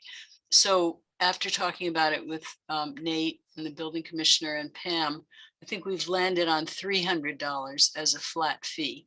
And the reason that we're doing this instead of what we had proposed in the memo is that what was proposed in the memo actually takes a fair amount of staff time to organize and keep on track with, and it also will require us to kind of follow up with applicants. If they don't pay the legal ad, then we have to kind of keep bugging them or not give them their decision or not hold a public hearing or some action that we have to take. So it's going to be a constant aggravation. So we think that the potentially more fair but also easier method to deal with this would be to charge $300, and that's going to be 4 times what we are currently charging. As I said in the memo, the average legal ad cost is around $400 to $500. It's really actually more between 500 and 600 is what we're finding out now. And so 300 seems like a reasonable cost to have the applicant pay roughly half and have the town pay roughly half, and not to have staff trying to keep track of all of this and chase applicants who may not be paying it. So I think what we'd like is a vote for the planning board to support our proposal to charge $300 for the legal ads and see how that works going forward. And if you need a memo about that, I'd be happy to write one, but maybe you can just make a motion and vote for that, vote to support that move. Okay, thank you. Board, any comments? I mean, I can go right into a motion that we, we support the staff's recommendation to, I don't know, it's not like we approve it, right?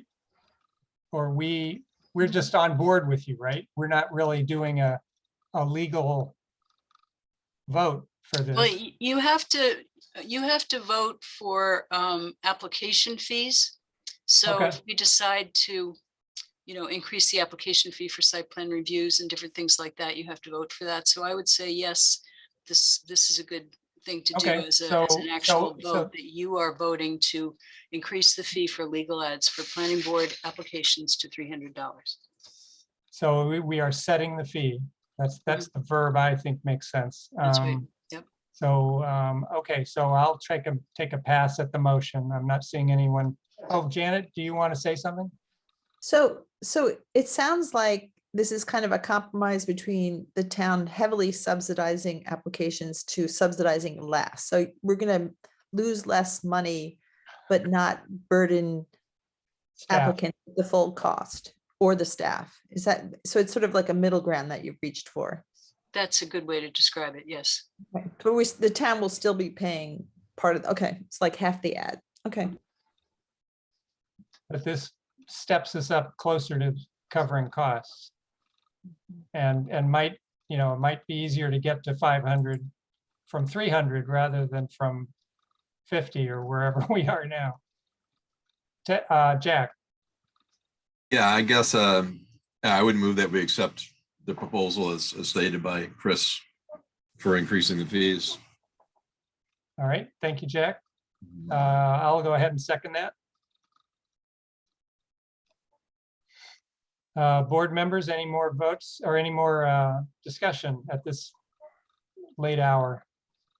And I only see one attendee. Ms. Maura Keene, do you want to make any public comment? Raise your hand if you do. And I do not see her hand raised. So, okay, we'll go ahead and vote on that. Legal fees being set at $300. Maria. Approve. And Jack. Approve. And Janet. Approve. And I'm an approve as well. All right, Chris. Thank you.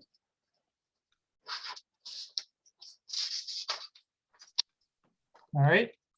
All right, the time is 10:11. Chris, do you have any old business topics not reasonably anticipated 48 hours in advance? No old business. No. Any new business not anticipated? New business just is to announce that we will not have a July 6th meeting, and we will go to July 20th. But we will have a June 29th meeting. Right. We just continued something to that date. All right. Form A, A&R subdivision applications, any of those? No, No? No. And No, we ZBA do not. applications? no, nothing new. We did at maybe 2 meetings ago, there were a couple of ZBA applications we were interested in seeing. There Did we- were, and they were supposed to come up on June 9th, which was just Couple of, day is today. Today is the 15th, so it would have been 15th. last Thursday. And I did send a memo to Maureen Pollock to ask her if those hearings were continued, if the planning board could hear a presentation, and I didn't hear back from Maureen, so I will get back in touch with Maureen and ask her if those hearings were continued. Okay. Upcoming SPP, SPR, and SUB applications. No, nothing. Nope. All right. Committee and liaison reports. And we'll start with Jack, PVPC. Yeah, so an email was forwarded to you, and that was from the annual meeting, and which was sparsely attended, strangely enough. But I think that's the artifact of ongoing Zoom meetings for this particular group. But I, have expressed my interest to continuing as an alternate commission because I can't be a full commissioner because I'm not going to be on the planning board. But I will, if I'm an alternate commission, I'll be able to serve on the executive committee moving forward. But someone from the planning board will have to be the regular commissioner. Right. So it's kind of an odd situation, but that person appointed by the planning board won't have to do a lot of heavy lifting, as I'll be more active as the alternate commissioner. So just some clarification there, assuming that I get appointed as alternate commissioner. And who appoints you as an alternate? I think town council. Okay. Yeah. All right. So Chris, will we be selecting new representation to committees probably toward the end of the summer? It depends on what you want to do. You'll have your new members as of July 20th, so you could conceivably have an election and reorganization on July 20th if you want to. Right. So maybe Doug, you can think about that and decide whether you want to do it then or whether you want to go into August. And August, you have at least 3 meetings scheduled in August. I don't think you'll hold all of them, but Yeah, and I would add that like half the executive committee seem to be alternate commissioners, including the director of planning in Belchertown, and then some other former planning board members, I guess. But so it's not an unusual sort of thing. Okay. Thank you. Yep. So Andrew's away, so we won't hear about CPAC. Tom's away, we won't hear about DRB. Janet, any motion on the solar bylaw?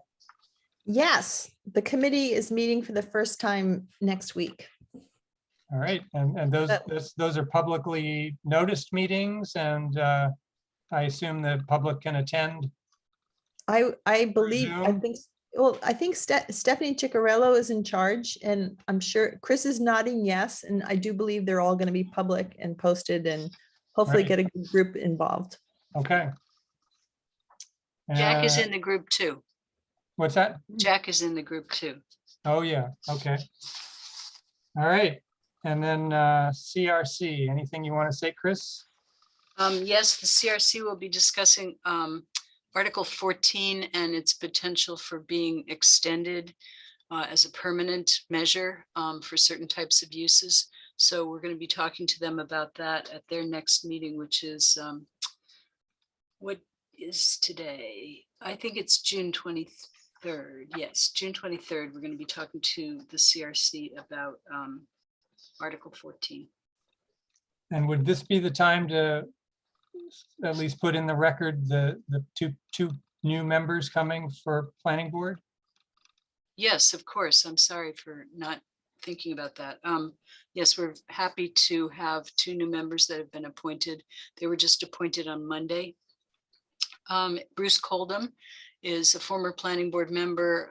He's an architect and he's been around town and doing things with the town for a long time. He's currently a member of the local historic district commission, and he is very interesting and active. And I think you'll enjoy working with him. And the other person is Karen Winter. I don't know a lot about Karen, but she's also a member of the local historic district commission. And I think she lives in the neighborhood west of Kendrick Park. She was involved with the